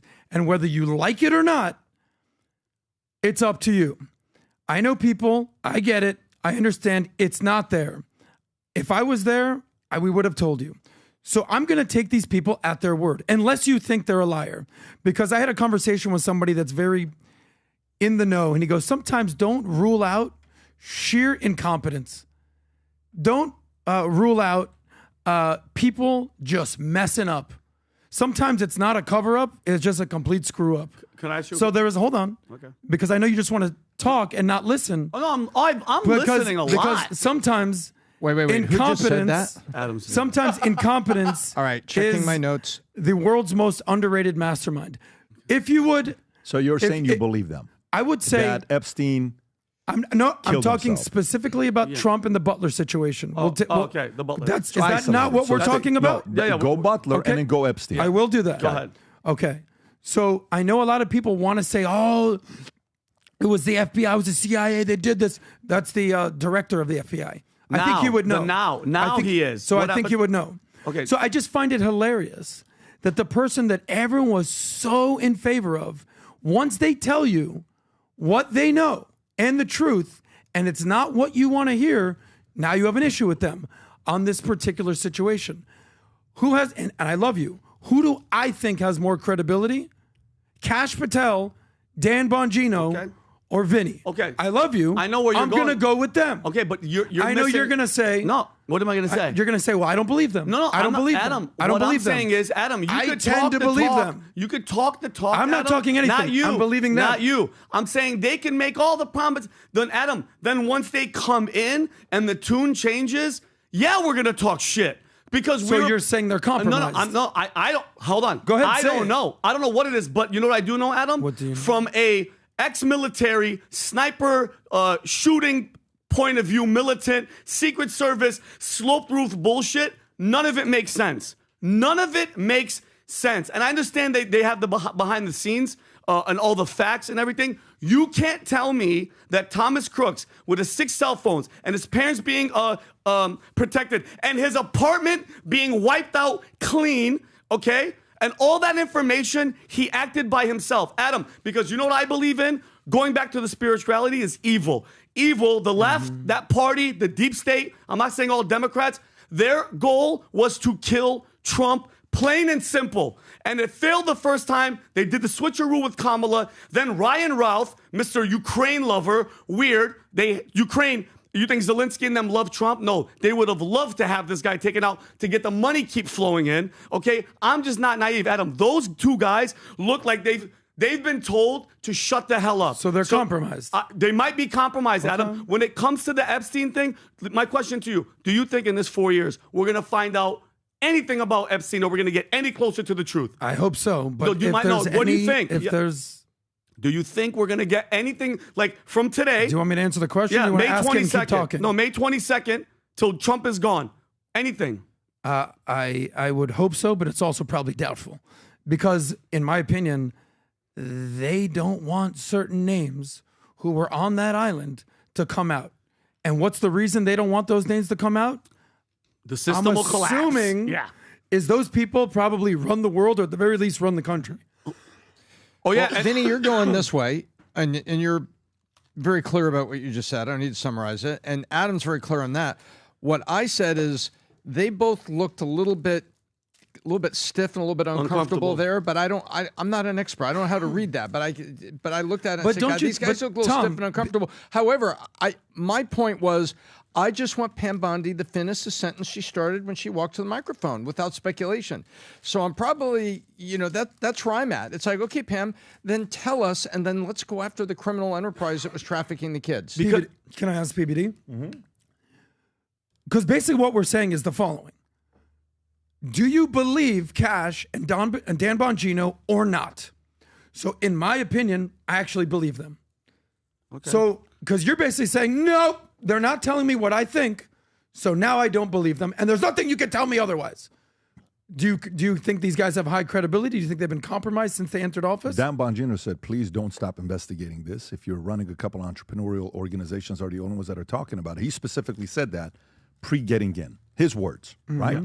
So his words conflict with today's words. Now, that doesn't mean that can't happen. Many times, you will, like, for example, the whole story with The Rock going to Vince McMahon saying, I need you to pay me $2 million a year. And then he says, wait a minute, do you know how we make money here? He says, no. So why do you want me to pay you $2 million? Because you just said you pay Stone Cold $1 million. I want to get $2 million. Vince says, would you mind the next 90 days working with our CFO and accounting department to find out exactly how we make profits and how much our events cost? I don't mind doing it. Goes through it, comes back, says, you know what, after finding out exactly how you guys make money, you don't make a lot of money, it's a lost deal, I'll only take $1 million. And it says, great, but if you drive, next year, he says, you know how much money you made? How much money did I make? I made $15 million. You got to be kidding me. No. Because you finally went in and saw the numbers. I'll give some credence to that. It's like when somebody wants to buy a company, it's worth $200 million. You do quality of earnings, it's only worth $92 million. It's only worth 80. We're trying to buy this building here. The guy says, we'll sell it to you for $75 million. I said, really? Yeah. I said, I'll make a $60 million cash offer. Well, our net income, what is it? Net income revenue, whatever. What was the net income Net rentals. Net rentals they had was 5.2 million. Great. The moment the offer was made, they had to show it. That 5.2 million very quickly became a couple $1 million. We're like, wait a minute, why would I pay you $60 million if it's only making this kind of money? So there is the element of finding out after you get in. However, for me, you have two of the biggest supporters of not believing what happened with Epstein. You want us now to believe it? You want us now to believe that the people that were trying to take out Trump, nothing happened there? There's a part of me that believes Trump is behind all of this, not in the way that you think about it. There's a part of me that thinks Trump's behind all of this because Trump wants to use this as a leverage of negotiating against the enemy. So think about it this way. What if they had proof on what happened with Crooks? Should you drop it now, or do you need to hang on to that for the next 4 years to have control and authority? What happens if you hang on to that? You're saying he's playing his cards close to the vest. All I'm he saying knows is something, and he's doing misdirection. If I knew Crooks was an asset that was mind controlled, tied to somebody else was working with him, why would I release it now? Why does he need that ammunition right now? He doesn't need it yet. He's going to need it. Trust me, the war hasn't even started yet on what they're going to try to do to destroy this guy. The war, next year, I keep saying 2026 is going to be the greatest year in the history of America with, June 15 being his 80th and 250 America's birthday, then World Cup coming here. They're going to do everything in their power to make him and America look bad. He needs all of these pieces, all these cards for next year. All of them. My opinion. If I'm the president, I'm not going to leak that information today. I'm hanging on to it to know when we're going to drop the news. And when we do, it's got to be at a time that I'm going to destroy your party.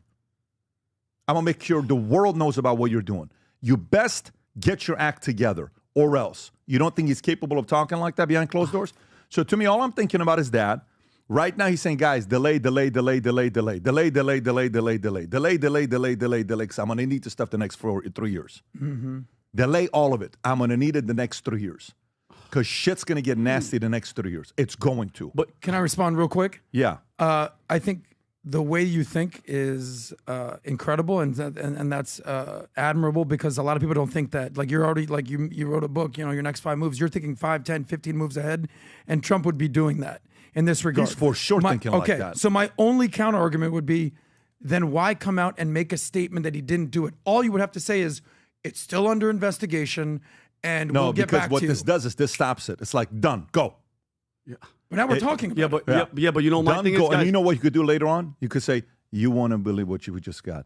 We got new information that we never had before. It's the old season 2. You're bringing back the character you thought was dead.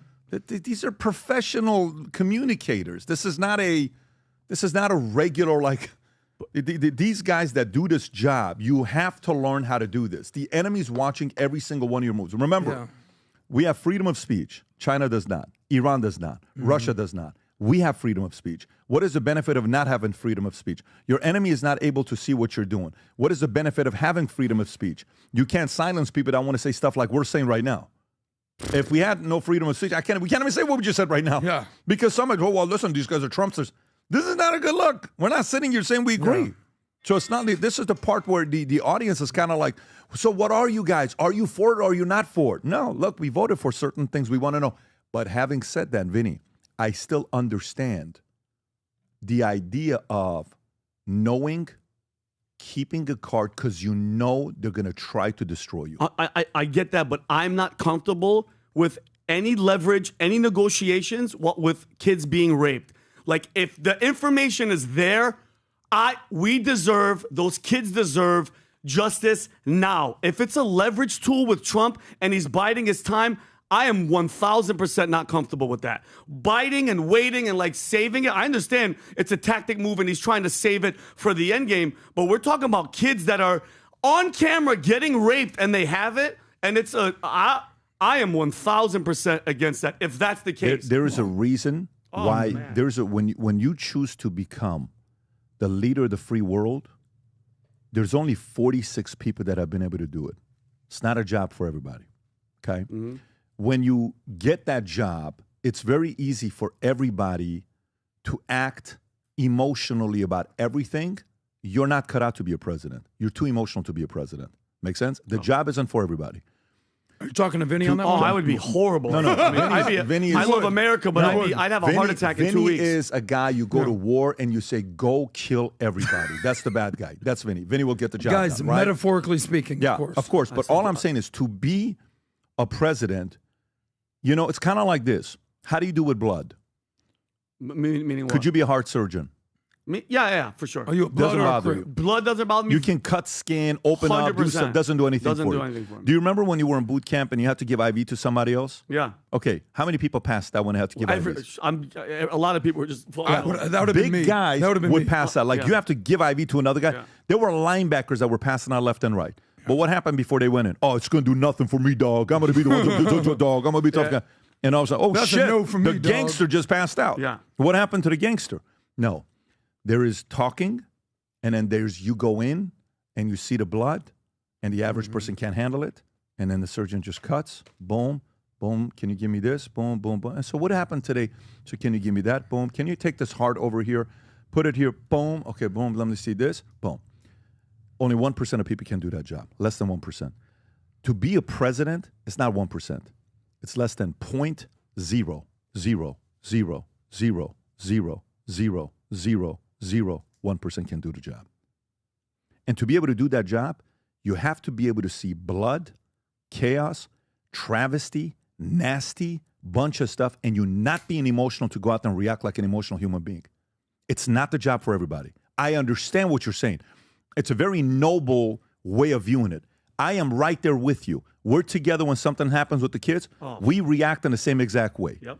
But you lose the ability to react that way when you're the president. You have to be more intentional. I understand.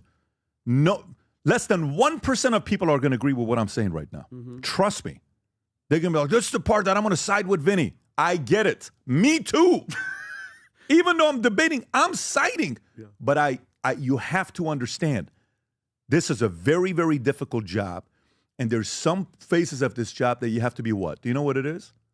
Do you know what is one of the most important qualities to be able to be the president of the free world? Not level head. You have to be ice cold. That's what I was just going to say.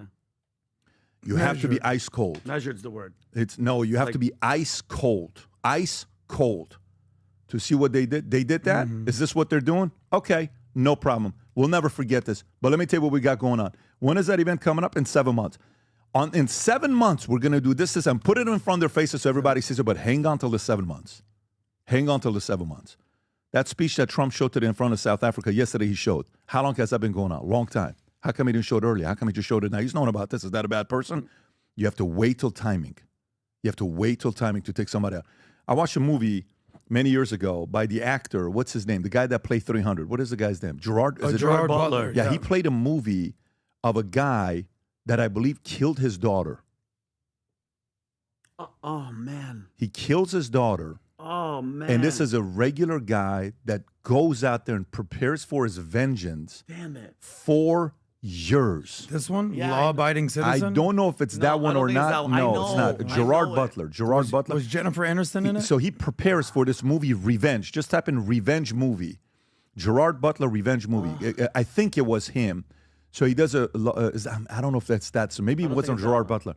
He prepares for this revenge on this guy, and he eventually buys a property behind his property of where he works. He starts developing a surgery center. He learns how to do surgery.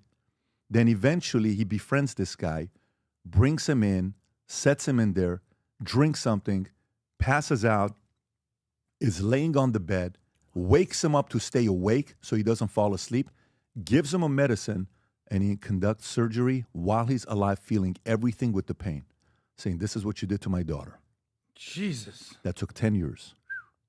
That's the movie. That's Law-abiding it? citizen, yeah. Is that the story, what I just said? Is that the one? Yep. He waits 10 years to do this to the person. 10 years later, look at this. I haven't seen this movie for 15 years. This was it. 10 years later, he gets his revenge on the person that did what they did to his family.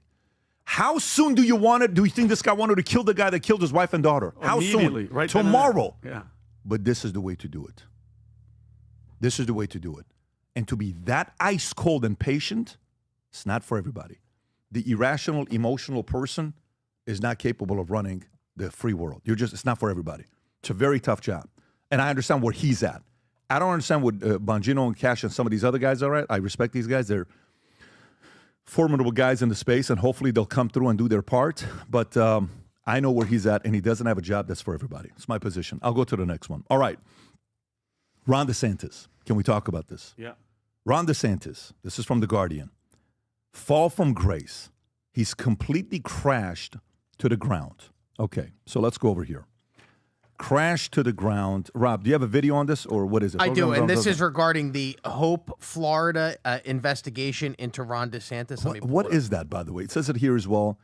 Has lost his grip on the state legislature. Florida Republican House Speaker Daniel Perez accusing him of telling lies and stories that never happened and displaying temper tantrums. Political science professor Aubrey Jett noted that he's completely crashed to the ground at the point and certainly being treated like a more standard average governor now, citing DeSantis' autocratic style as a factor. DeSantis faced backlash over a $10 million charity scandal involving his wife, Casey DeSantis. Hope Florida nonprofit with Perez questioning his transfer to political action committees while DeSantis dismissed the legislative agenda as pathetic. Jupe observed at one point, Casey looked like she was going to be the heir apparent to Ron DeSantis, but a potential 2026 gubernatorial run is now challenged by Trump-endorsed Congressman Byron Donalds. Rob, what is this?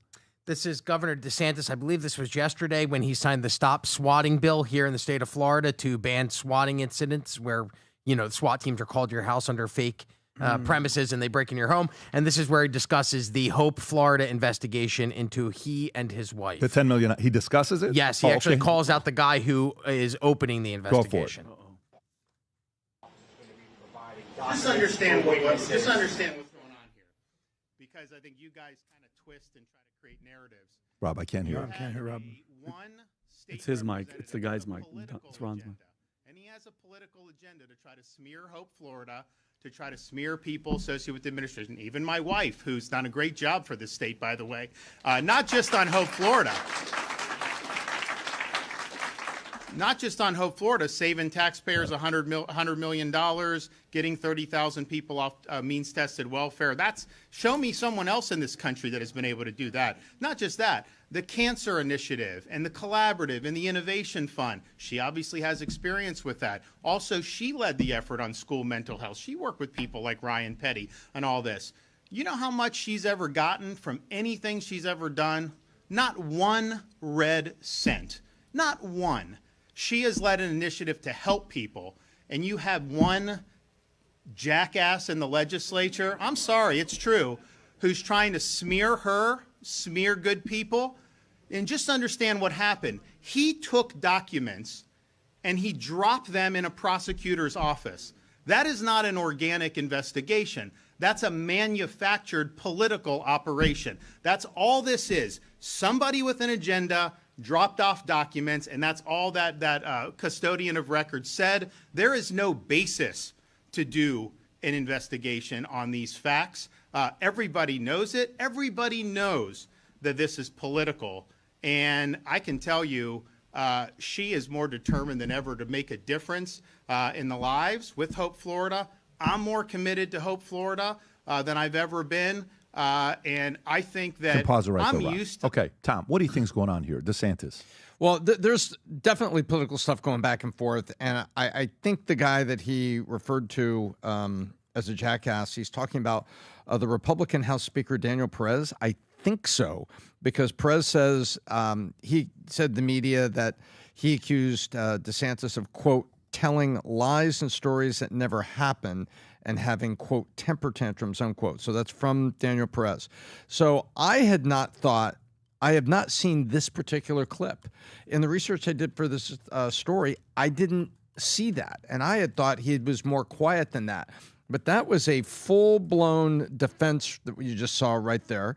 And this is political. But now the real question is, it can be political, and there also can be something there. And Hope, Florida, it would seem to me that all you have to say is, hey, come audit the books. Did $10 million go somewhere that it shouldn't have gone? That's all you have to say. He dropped it off here. He did that. That could be true. But you can also just say, you know what? Let's have a hearing and let's audit this. And I'd like DeSantis to see that.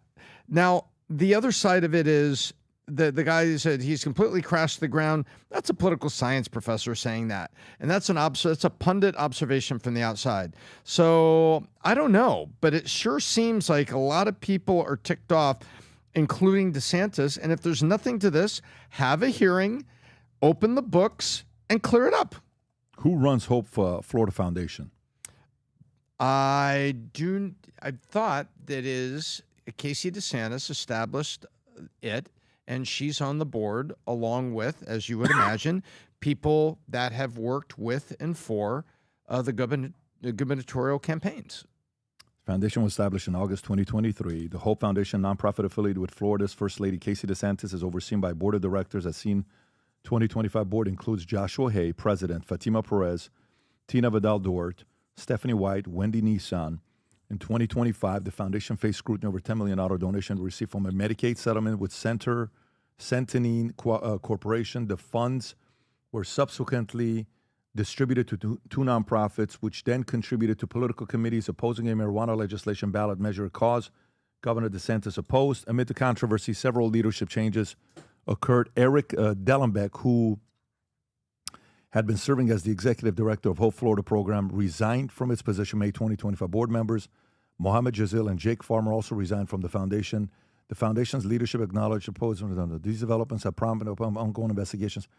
Yeah, I mean, the easiest thing to do is to just show kind of what happened here, because if you don't, then they're saying this is going to be the Bill and the Hillary Clinton of the right. That's right. That's the last thing you want to do. What they're saying, 10 million left, and it went to a donation, and then those donations went to PACs. You can't do that.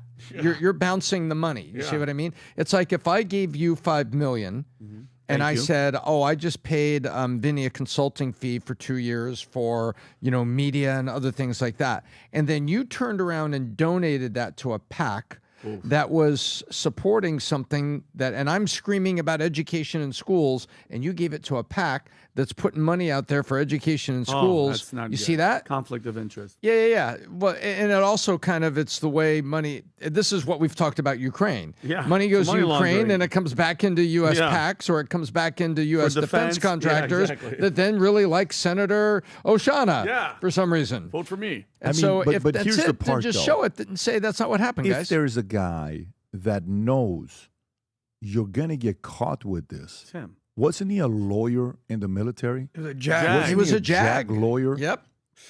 Wasn't he? I mean, he's Judge Advocate General. Yeah, he's been doing this for a minute. He should. Doesn't he know this is probably not a good idea? The last thing you want to be is the Bill and Hillary Clinton of the right. You don't want this to be your whitewater. No, when you run. So, anyways, I'll give my final thoughts. Adam, your thoughts on this before we wrap this seems like a job for Dogeman to show up and figure out what the hell's going on here. Dogeman. Because this is not a good look for DeSantis. Then again, could this just be a political hit job? There's some truth to this. I don't know. Here's what I do know. In 2024, legalization of marijuana was on the ballot in Florida, and it's been inching closer and closer and closer in Florida, and it failed yet again. And it passed in Nebraska, which is, I would assume, a little bit more conservative than Florida. So I don't know what the hell's going on with these initiatives, but in my opinion, I would like to see marijuana legalized in Florida. I think marijuana is a way less addictive, way less dangerous substance than alcohol. I think the worst thing you can do on marijuana is like not do shit for a little bit. Okay, enough on marijuana. Do you think it hurts or helps DeSantis? And I would love for you to do one of your bong noises right now to coincide with this. But this is not a good look for DeSantis or Casey, and I don't know what's going on with the nepotism. Let me tell you. With that. But Byron Donalds is running for governor, so we'll see what he has to say about this. Here's a challenge I have with this here. He doesn't give me the vibes that he's capable of doing something like this. So, look, a lot of DeSantis people cannot stand me.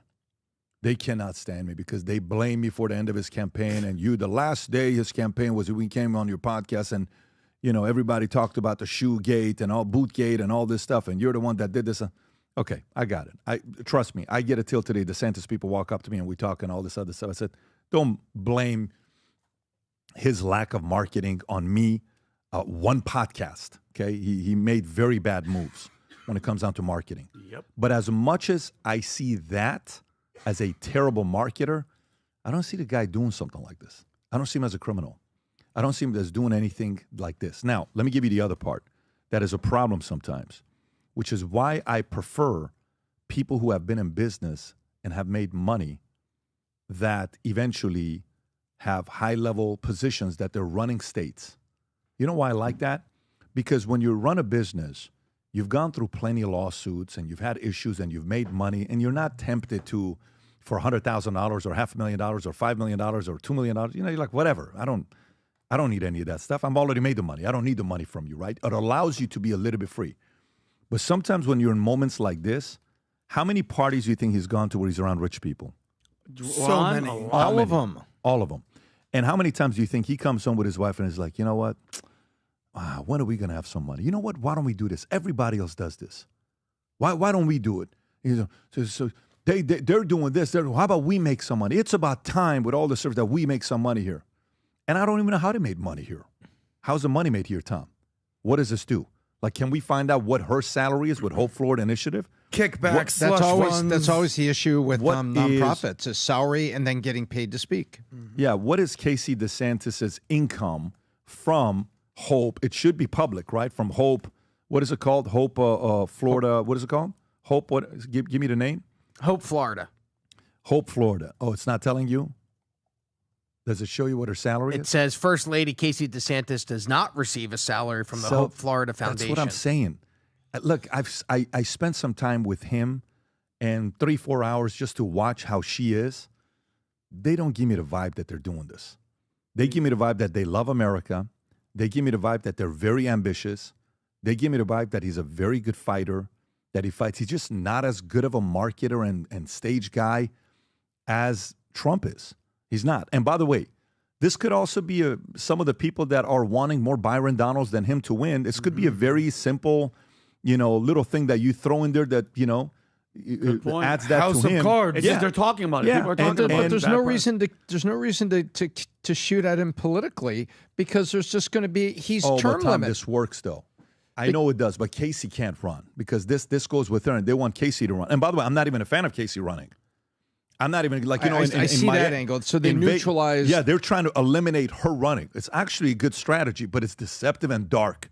Yeah, and you got to get ahead of it. That's not. There is 5% chance that I believe they're capable of doing something this dumb to tarnish a good reputation that they have. Do they have a reputation of being arrogant and not calling Trump? Yes. Do they have a reputation of being a little bit insecure and trying to seem bigger than they really are? Yes. Do they have a reputation of running the state incredibly well during COVID and making the world want to come here? Yes. So now I have a hard time with this one. I have a hard time with this one. But if there's proof, there's proof. If she's not taking any income, so how did this financially benefit? I don't know. I don't know what's going on here. But we'll find out. We'll find out as stories come out. Okay, let's go to the next story.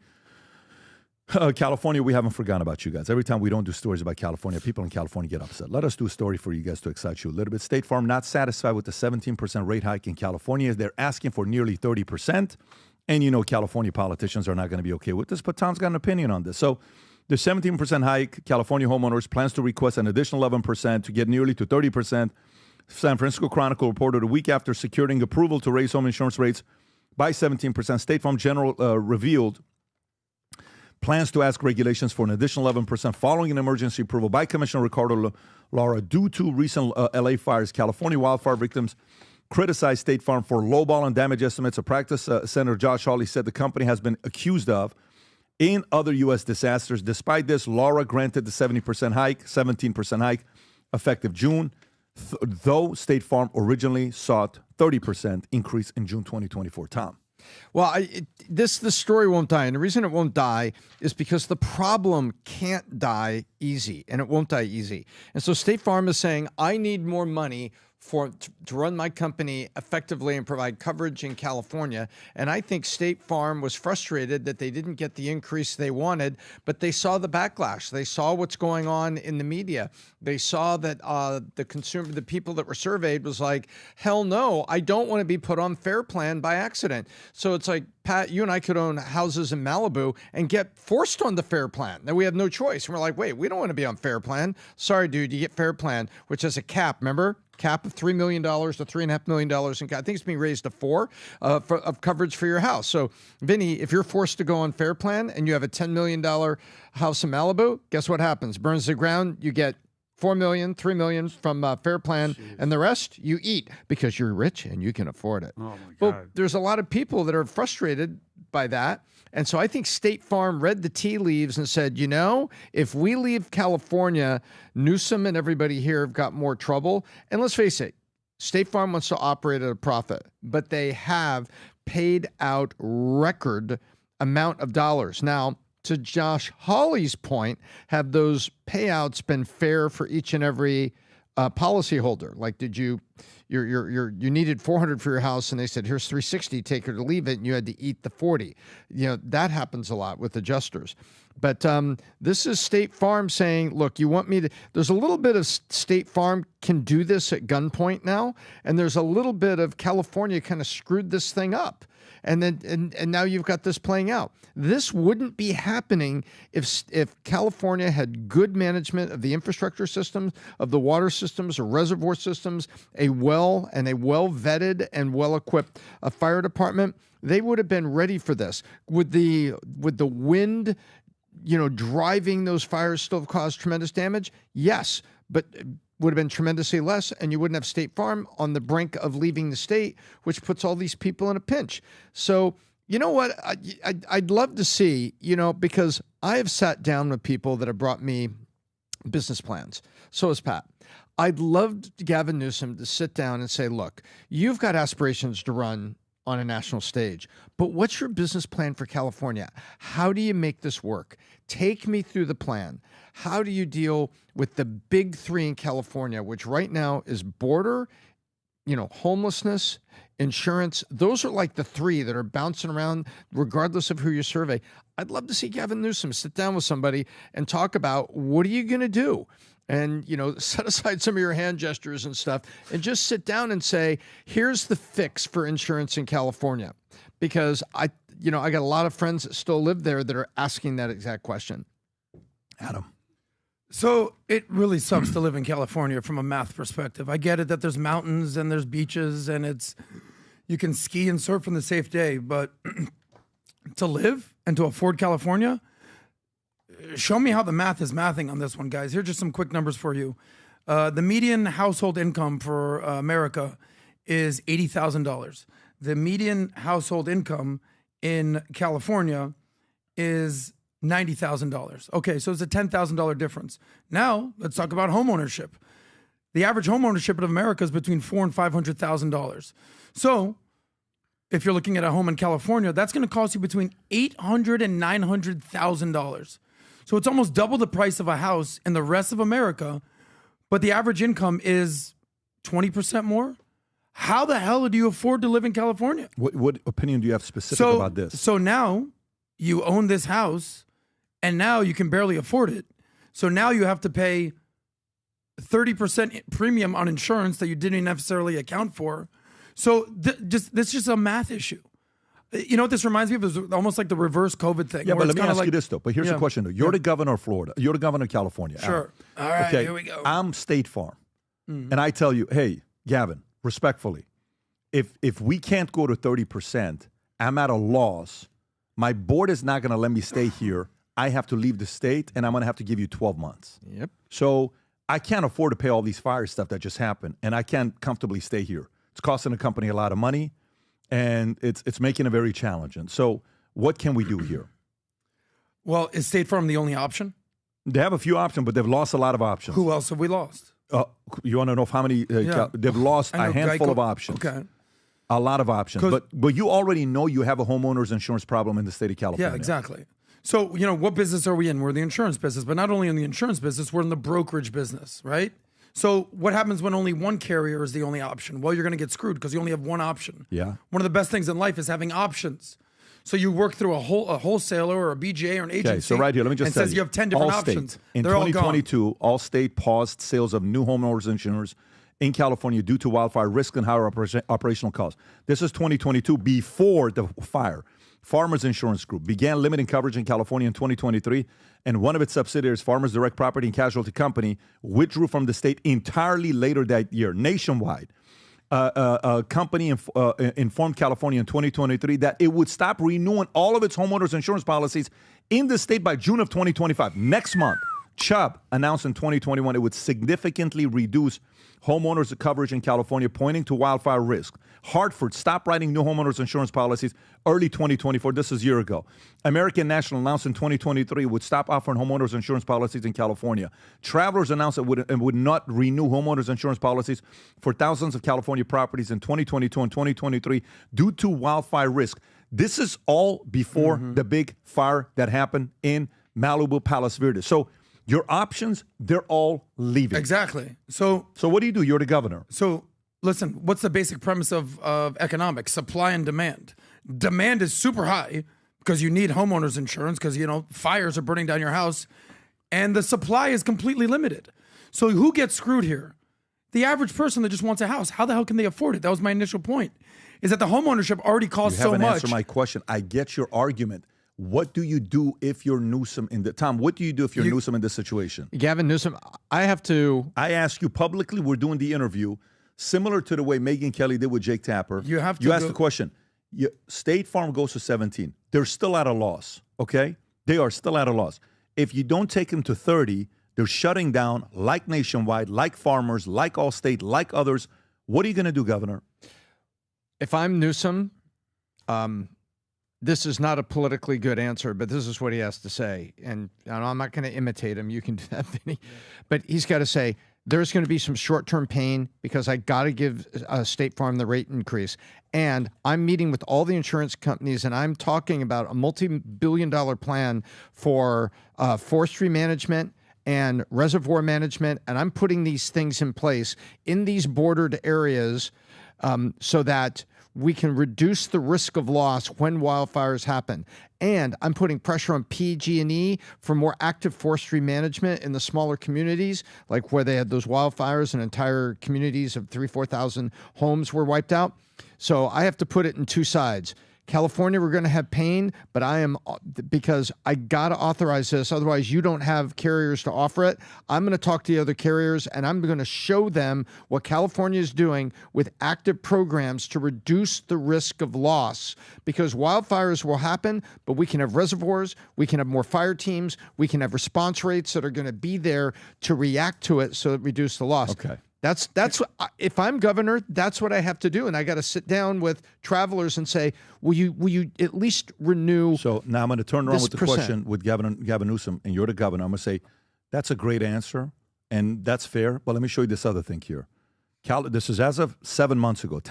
California is home to nearly 40 million people, 55% of whom are estimated to own homes. If you are a current prospective California homeowner, finding home insurance may be a challenge. In fact, the California Association of Realtors 2023 annual housing market survey found that nearly 7% of real estate deals in the state fell out of escrow because buyers couldn't afford insurance. So, Gavin Newsom, question for you. If State Farm is asking for a 17% rate, that means with their current rate, 7% of buyers are still falling through. What will this 7% be if you allow State Farm to raise their insurance policy prices, which they have to, 30%? What is that 7% going to turn I have into? analysts in my office looking at this, and we're hoping to cut that in half. How are you going to do it? Because you have to get carriers that are willing to write the insurance. You're talking politics. So this is the part that he has a very, very big problem at his hand, and I don't know, quite frankly, what he's going to do with it. So, Adam, unless if you have an answer, I'm going to the next one. So you say all the time that bad policies have consequences. These are the consequences of basically all the policies that have led to this. Yep. If you want an answer, how did you end up in Texas? You got recruited for the most part. You tell the story about Governor, I think it was Rick Perry at the time. Yep. That took you to a baseball game and with the mayor Nolan Ryan. of Frisco at the time, an expansion-minded mayor named Masso. Thank you. They recruited. So if I'm Gavin Newsom, I need to go back, hat in hand, to the rest of these carriers and start recruiting. You've been in the insurance business for 20 plus years. You understand what it means to have relationships with a multitude of carriers. Adam, I heard that already. But what I'm saying is, you need a recruit. You need to recruit They're not them. coming. Well, No, they're not coming. Then you need to bring them back. No, you need to figure out. But you don't understand what I'm saying to you, Adam.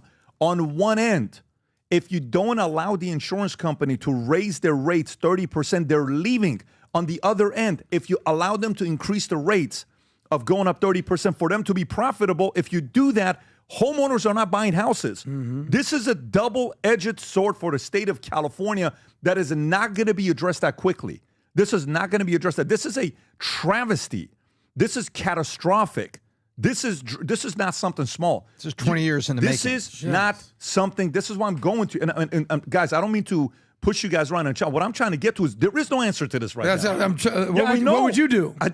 He doesn't have it. So you tricked me. Of course. No matter what I said, you're like, no. The point is there is nothing, unless if you guys come up with a creative idea, there is nothing he can do here. Here's an idea. Run for president and get the hell out of California, Newsom.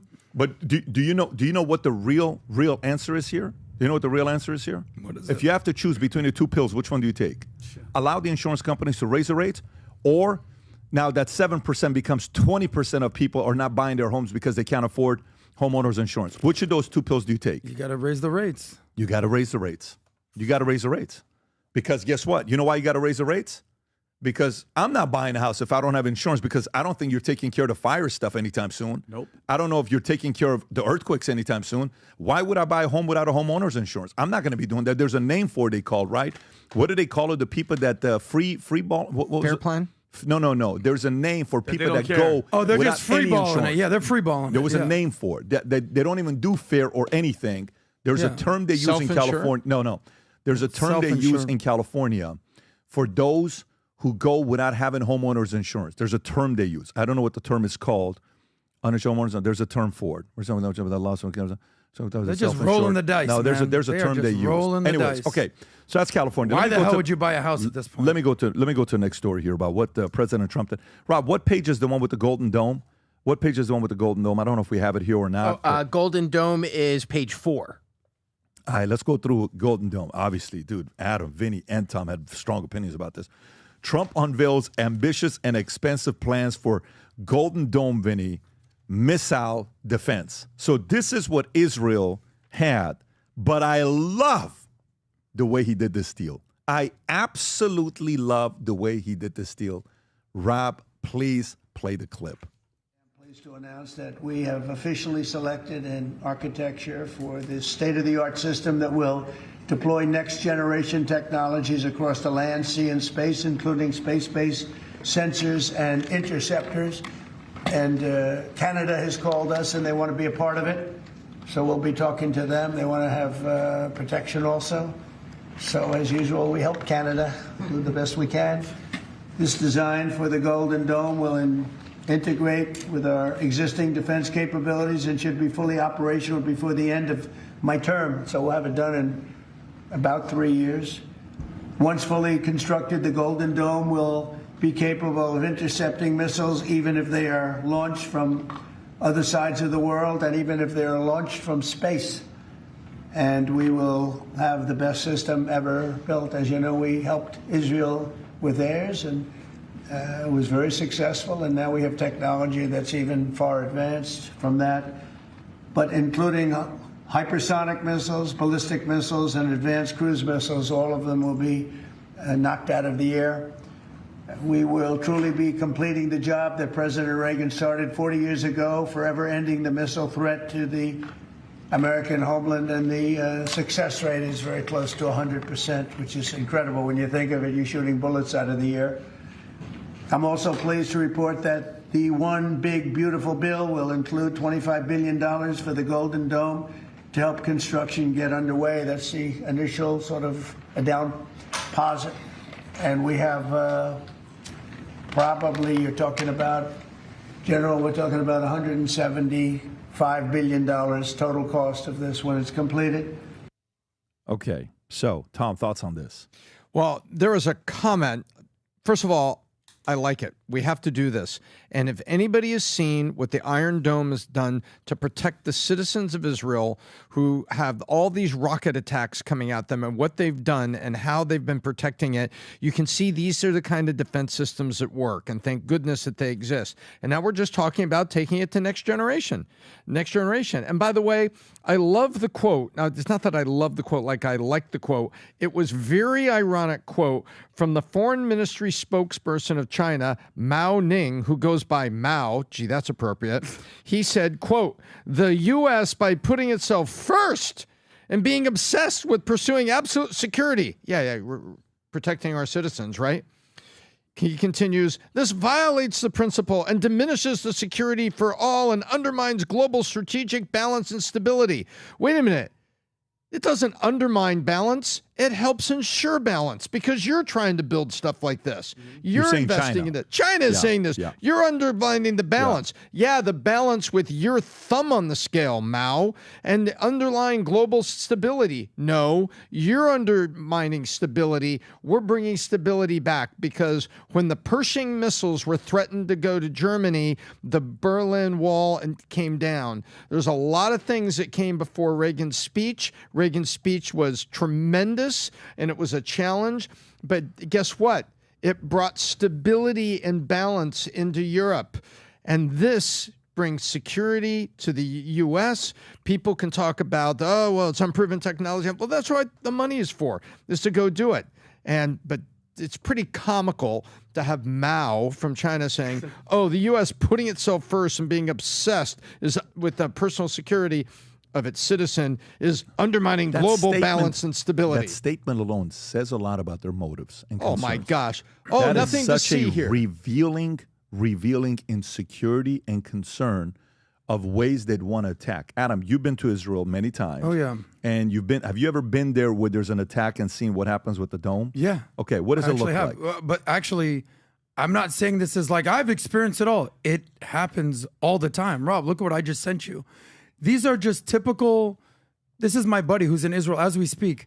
This is a Tuesday. And he goes, these are the missiles the Iron Dome just intercepted on a Tuesday. So people want to understand who's Israel fighting. It's the same enemy that America will be fighting if we don't recognize the danger of radical jihadist terrorists all around the world. Imagine you're in San Diego and Mexico is shooting missiles, whether it's Hezbollah, Hamas, the Houthis. Rob, there's multiple images. I don't know if you have more than that. That's the major city, Tel Aviv. Do you see how many missiles are flying? This is not casual, guys. You're in San Diego. You're in Miami. Cuba, the Cuban Missile Crisis. You're almost at the war over it. So now they're doing this. He wants to do it here. So people understand what's this strange relationship that Israel has with America. Well, we sort of help fund the Iron Dome, and there's been many questions. Why are we funding a foreign country? Why are we doing this? Well, it's called, let's see how it works over there when people are getting bombed on a daily basis, missiles on a daily basis, see what works, see what doesn't work. And now when we bring it here to America, we'll know the pros, the cons, the leaks, the opportunities of what we're going to build here. So Israel's on the front lines of exactly what United States is preparing with this Golden Dome. I think it's amazing what Trump is doing. And they used Israel as a tester startup example of what works and what doesn't work. And you know what I like about the way he did the deal? Here's what I like about the way he did the deal. $25 billion to start off, going to end up costing $175 billion. He's making Canada participate and pay for a portion of it. Why? Because Canada's military expenditure is only 1.2, 1.3% of their GDP. We're around 3.5%. Mexico's 0.7%.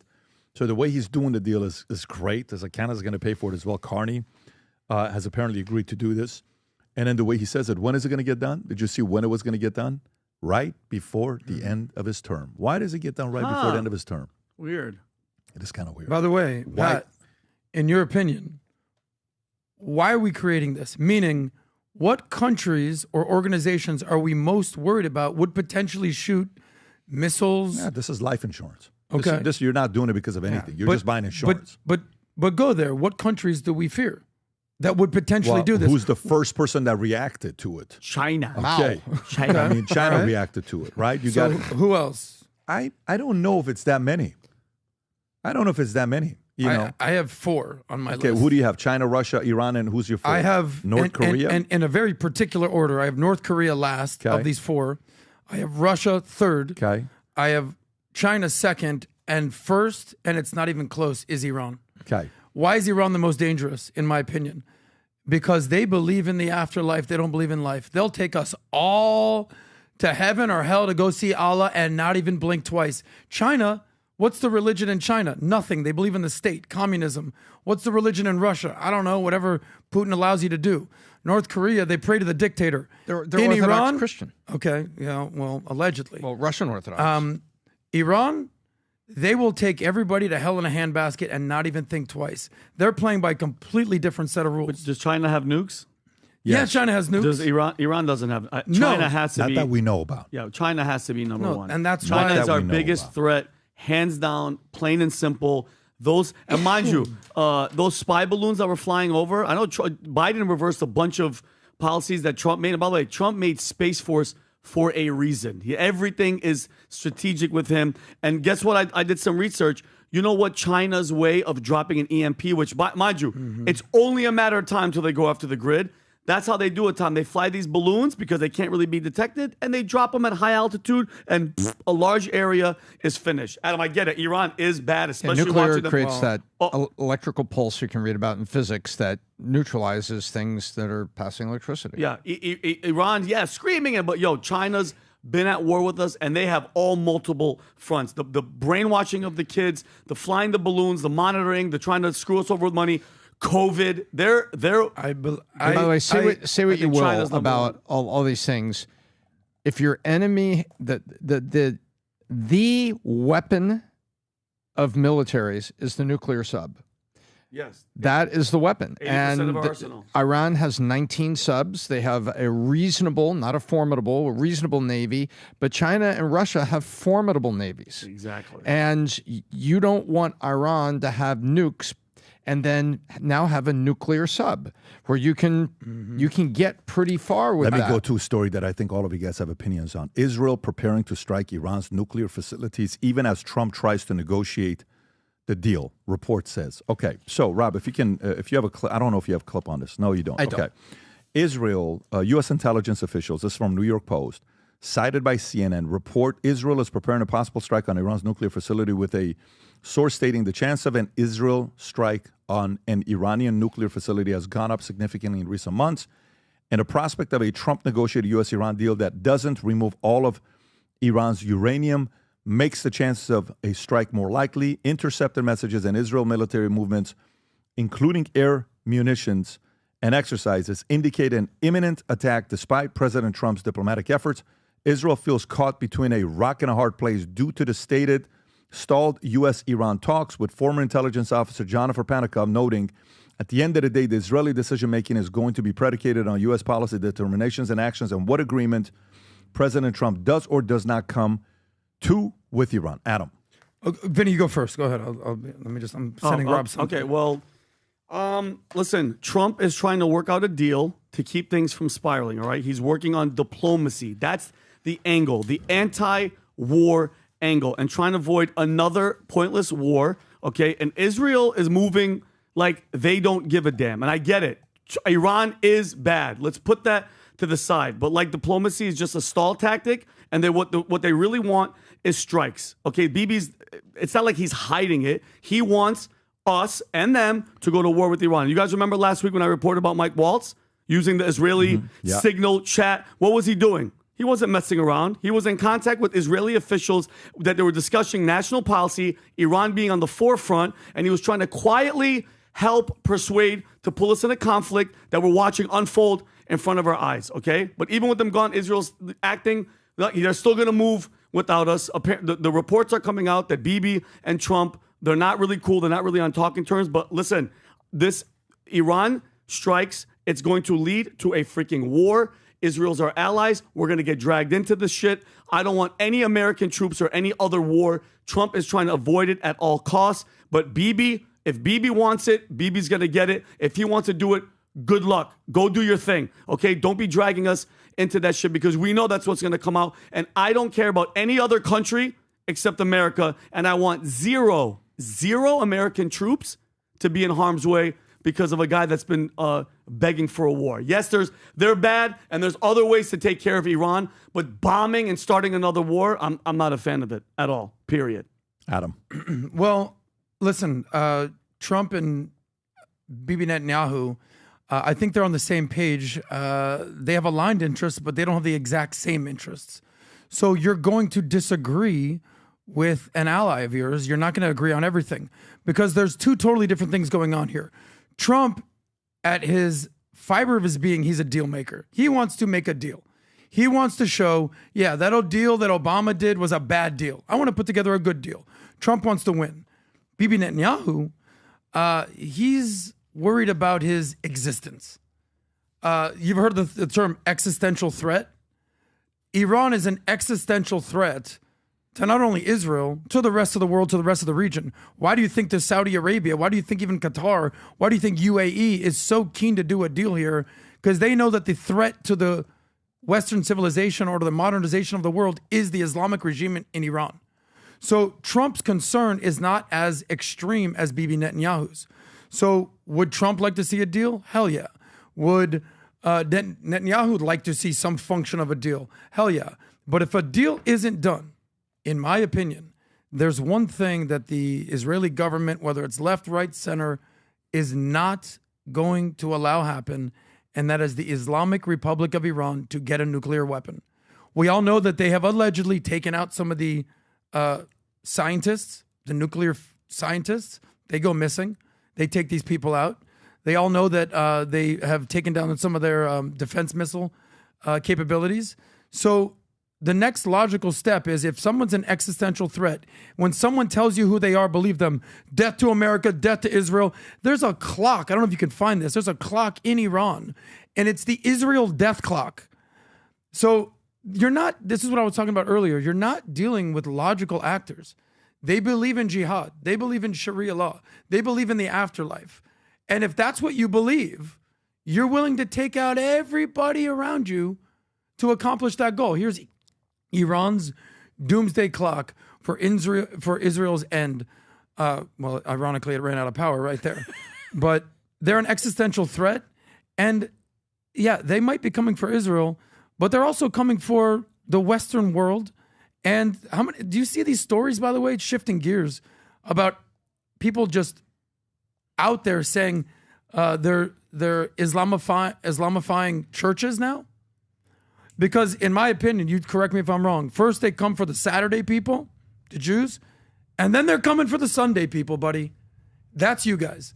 So you might be thinking, well, look, just let them deal with the Jews. That's no big deal. You think they're stopping there, my Christian friends, my Catholic friends? They're coming for you next. And the useful idiots die last. Yeah, and then they're going to recruit. Rob, go ahead and play the clip. Dumb Americans. Go ahead. Who's this guy? We are buying these churches. We bought 3 churches so far, converted them to masjids, and now we have one we are buying with a school to make it, because we have to serve the same people. The people who were part of that community, one day they will be Muslims. So we'll make it into a masjid and an Islamic school for our children and their children, inshallah. 100 years ago, they invaded the Muslim world and they built missionary schools and destroyed Islamic schools and masjids. Today, we bring the favor back, turn their churches into masjids and their schools into Islamic schools. Bring the light of Islam to here. We're able to buy ready to go institutions that have been there for a long time, but they emptied out. And now it is time to be filled with Muslims, with reverts, converts. This is an election year, but we're not going to be happy with either candidate. We have to be happy when Islam becomes the best candidate for us. I ask Allah subhanahu wa ta'ala to give Islam the victory in this country. Tom, your thoughts on what's going on with Israel, Iran, Israel attacking Iran? Are you uncomfortable with it? Where are you at with that? No, look, the fact that it's in a headline doesn't mean that it's not happening if there's no headline. The U.S. and Israel strategically work to neutralize assets all the time. And it just happened that Soleimani and a motorcade around the back of a airport was a high visibility target, and that missile made a loud sound. But there are underlings and people that are getting neutralized all the time. You see and so I do not believe for a minute that the U.S. and the UK, by the way, even though the UK is teetering because of its government, they are still supporting the neutralization of the nuclear capability. And, if the rumor is that Israel's going to do it, Israel may do it, but the dog don't go off the leash unless we unclip it. And the U.S. is right there with it. So Israel's not going to be acting alone on there, because to take out centrifuges and capabilities, that's in everybody's interest, and we're right there with them. And so do I think that where there's smoke, there's fire, that there's something cooking here? If our intelligence tells us that they are really close on the systems and everything, where they can do that with the uranium, now you've got core. It's not terribly hard to build the bomb around that, and then you deploy the bomb, which is why Japan's been getting so nervous for the past 15 years when North Korea keeps building slightly better and slightly better and slightly better, missiles that they casually launch into the water. And they have these. And South Korea is even more concerned than Japan. And South Korea is like, that thing just flew by us, and everybody's concerned about it. So, and that's why, what did Trump do? Trump went over there and talked to the kid, right? In North Korea. Kim Jong-un? Yeah. The kid? Yeah. Because his dad was the even grandson, more bonkers. So what do I think?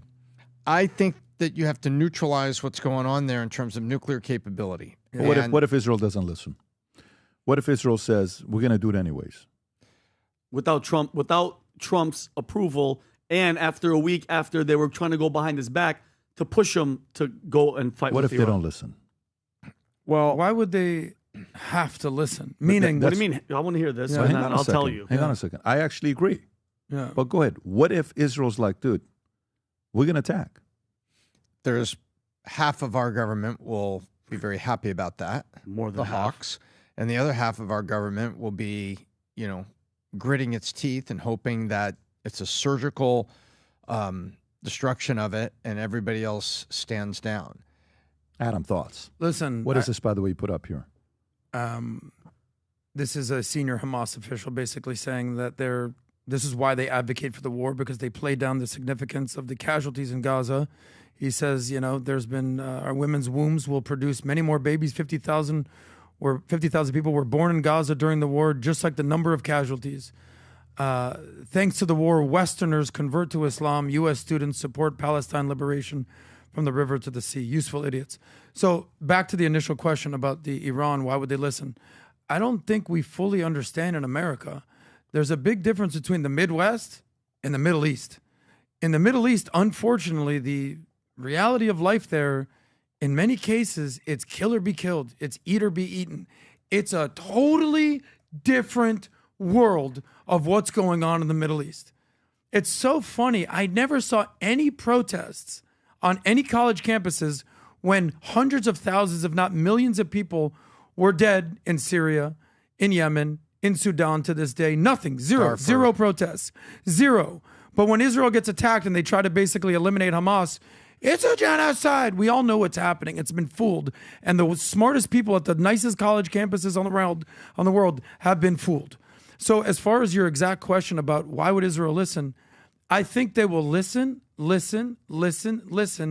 up to the point where they're like, we can't listen anymore because they're a week away from a bomb and it's us or them. By the way, here's a little fun question. Do you think Israel has a nuke right now, today? I do, of course. Do you think they have one? Of course I do. Okay. Of course I do. So Absolutely. if of course they have it, if they're so interested in doing genocide, why don't they do it? Because if why Israel don't they launches do a it? nuclear weapon, Adam, At who? At anybody. What do you mean? Who's just gonna? Everybody has nukes. Who's No, gonna launch a nuke? not everybody has nukes. The major, like us or China. What? No, if no, Israel, no. what But are if you trying to say? you're I'm saying if confused. Israel nuked Iran, or nuked Gaza. Okay. Iran doesn't have a weapon. Okay. The Gazans have missiles. They could do this, but they have no interest in this. Well, they know that the whole conversation it about would not be good if Israel. But nobody wants that. But when you say everyone has nukes, no, nobody in the Middle East has nukes. Only Pakistan, and they're more concerned about India. Believe that. So when you say, well, everybody has it, no, they don't. The majority. But if of the Israel major was nations have- interested in using it, if they had nukes, they would do it. What's the whole conversation about? If Israel puts their guns down, if the militants put their guns down, there'll be peace. If Israel puts their weapons down, there'll be a slaughter. You know the conversation that Joe Rogan had with Tim Kennedy? Yeah. Do you know that? Have you ever seen this clip? Can we play this? I fully believe in this. I agree with that. If the Adam, where are you going? Where are you going right now? You're saying what? You're saying if Israel has nuclear warheads, I think both Israel and Iran have them. I don't think Iran has them yet. I think they have You them. want to know why I don't think they have them? Tell me. Because they would use them. Straight up. Then it'd be the end of everybody. No, I don't think so. Does North Korea have nuclear weapons? They do. Okay, so how come they haven't used it? Because what country is constantly shouting death to fill in the Two blank? countries have said death to America. It's U.S. and it's North Korea and it's Iran. But how come he hasn't used it yet? Because North Korea. But this is kind of where I'm going with this. Yeah. You said something. So I want to tighten it up, and we got to wrap it up because we got to move on. If you were going to get to a point, I'm going to just say my point on this thing here on what question I asked. Yeah. I said, why would they listen? Why would they listen? Okay, because at some point you either have individual autonomy as a country or you don't. This whole conversation of Israel controls America, really? That seems completely far-fetched to me. I thought that Andrew Schultz made a great point that if some country controls another country, it'd be the country with the greatest GDP and the greatest military and the greatest economy in the world, not a tiny little country in the Middle East that's controlling the other country. It would seem that Israel is the bagman for the United States, not the other way around. So if Israel, any country that has to listen to another country in order to survive, isn't a country at all. So I think that they will listen, like I will listen to you as my boss, as my CEO, as my mentor, Do you think but I'll live Israel my life. runs America? I think Israel has a huge influence on America. No, I didn't say that. Oh, Question is, do you think Israel controls Trump? No. Okay. So I don't think Israel controls Trump. do you think Israel controls America today? I don't think it controls America. No, I think it has a major influence, Sure, especially but with so AIPAC does and all China. that stuff. So do a lot of different people. I don't think anybody Who has controls- more influence over America, China or Israel? Think about the amount of money they're putting in schools, universities. Who has more influence? The amount of land China's buying, the amount of people they're buying, the amount of who has more influence in U.S., China or Israel? What do you think? If you're going to talk about But trade, hang on, and I want to see what he's going to say. I want to see what Vinny's going to say. But China has to register as a foreign agent, don't they? They have to. Israel doesn't. Sure, yeah, but Okay. but to me, and the reason they did that is because they wanted people to go back to this. Like imagine right now, we get close to Trump, and President Trump allows Assyria to be a nation, and the first thing they're going to do is they're going to reach out to all the famous Assyrians around the world, and then they say, Patrick, Vinny, why don't you guys come to Assyria, buy land, buy some home, do something here. What are we going to do? What are you going to do? If the president allows you to have a passport to go and be a, what do they call it when you're dual citizen here in Assyria, would you take it? To have dual citizenship to go For here in Assyria. Assyria got a land back. Would you take it? Yeah. Okay. Of course. But Shmimu Muru, Yeah. they're course. Jewish, they're proud, they're going to Yeah, take it. But this is the part where I'm going. Let me tell you where I'm at, which my position is a little bit weird. He goes to the Middle East, doesn't go meet with who? Bibi Netanyahu. Yeah. And he meets with everybody else. It's a 1 hour flight, 2 hour flight. Doesn't meet with them. Okay, no problem. And, well, it's not a big deal. It wasn't their meeting and da-da-da-da-da. No problem. If Trump publicly says don't attack and Israel attacks, there's a part of me that is okay with that. Not likes that, is okay with that. Because we didn't say attack. So now if you go, you're on an island on your own. Don't call me now. So that's not a fight I wanted to be a part of. It's a fight that you chose to be a part of. Make sense? Guys, how many times in school would they come up to you and they said, there's a fight after school, come with us? Of course. And I'm like, bro, you hooked up with his sister. I'm not. Yeah. What are you doing? Like, what are you, Yeah. what are you doing? You started this bullshit. I'm not participating in this. It's like, no, here's what happened. Okay, let's go. What's going to be happening, right? And it's a different approach to defend your friends versus not defending your friends. In a case like this, the guy is saying, don't start the fight. Then he says it publicly to everybody. Don't start the fight. And then if you want to start the fight, guess what? Start the fight. I'm just not there. If you win or lose, it's your fight. Don't get me involved. But I want to publicly make sure Iran knows we don't want a war, right? We don't want a war. So if Bibi wants to own this thing here and be his thing, go ahead, Bibi. But the world knows this is not the U.S. supporting your attack. This is your attack. Your attack alone that you're making a decision of. Go ahead. Do your thing. Can I flip it on you? Sure. How much longer are you or the proud Persian Iranian people willing to just see the Islamic Ayatollahs run your country? Do you want to go your entire life never being able to go back to Iran? Serious question. Because when they're running that country and they have that mind frame, you're never going to go back. Your kids are never going to go back. But my point is this. It needs to come to an end at some point. Those are two different conversations. But I think it's two different parts of the same conversation. So of whatever is going on with this regime, at some point needs to stop. Is there a different way of doing it instead of bombing them, which is going to turn into a full-on war that, say what you want, we don't want it, we're going to have to get involved. We're going to have to, especially if it escalates to Israel just against Iran. Not under Trump. No, I don't. You don't Not think under so? Trump. I don't. Not under Trump. I'm not supporting any U.S. troops being on the ground at all. Not under Trump. Under any other president, under Nikki Haley, 100%. Under anybody else, not under Trump. But the other part to say what he's saying, okay? Sometimes there's a guy that everybody wants to take out, but you don't want to fight him for many different reasons. But if somebody wants to go fight him and take him out, and you think you can do it, go at it. Just don't involve us. If Israel thinks independently they can go do it, go ahead. Do your thing. Don't call for help. Because Israel always says, we don't ever ask him for help. No. Of course, we've given some money to them. Not as much as we've given to Ukraine. Not as much as we've given to other places.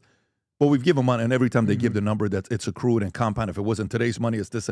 I get it. We've given way more money to Afghanistan. We've given way more money to the war on, what was it, the $3 trillion we spent, the $8 trillion we spent on Iraq, Afghanistan, all of drugs. that. Yeah. Funding wars so all everywhere. that bullshit, weapons of mass destruction, BS, this is not the weapons of mass destruction. No. This is a very different thing. So anyways, we'll see what happened there. Gang, it's one of the longest podcasts we've done on Home Team. A lot of topics we covered.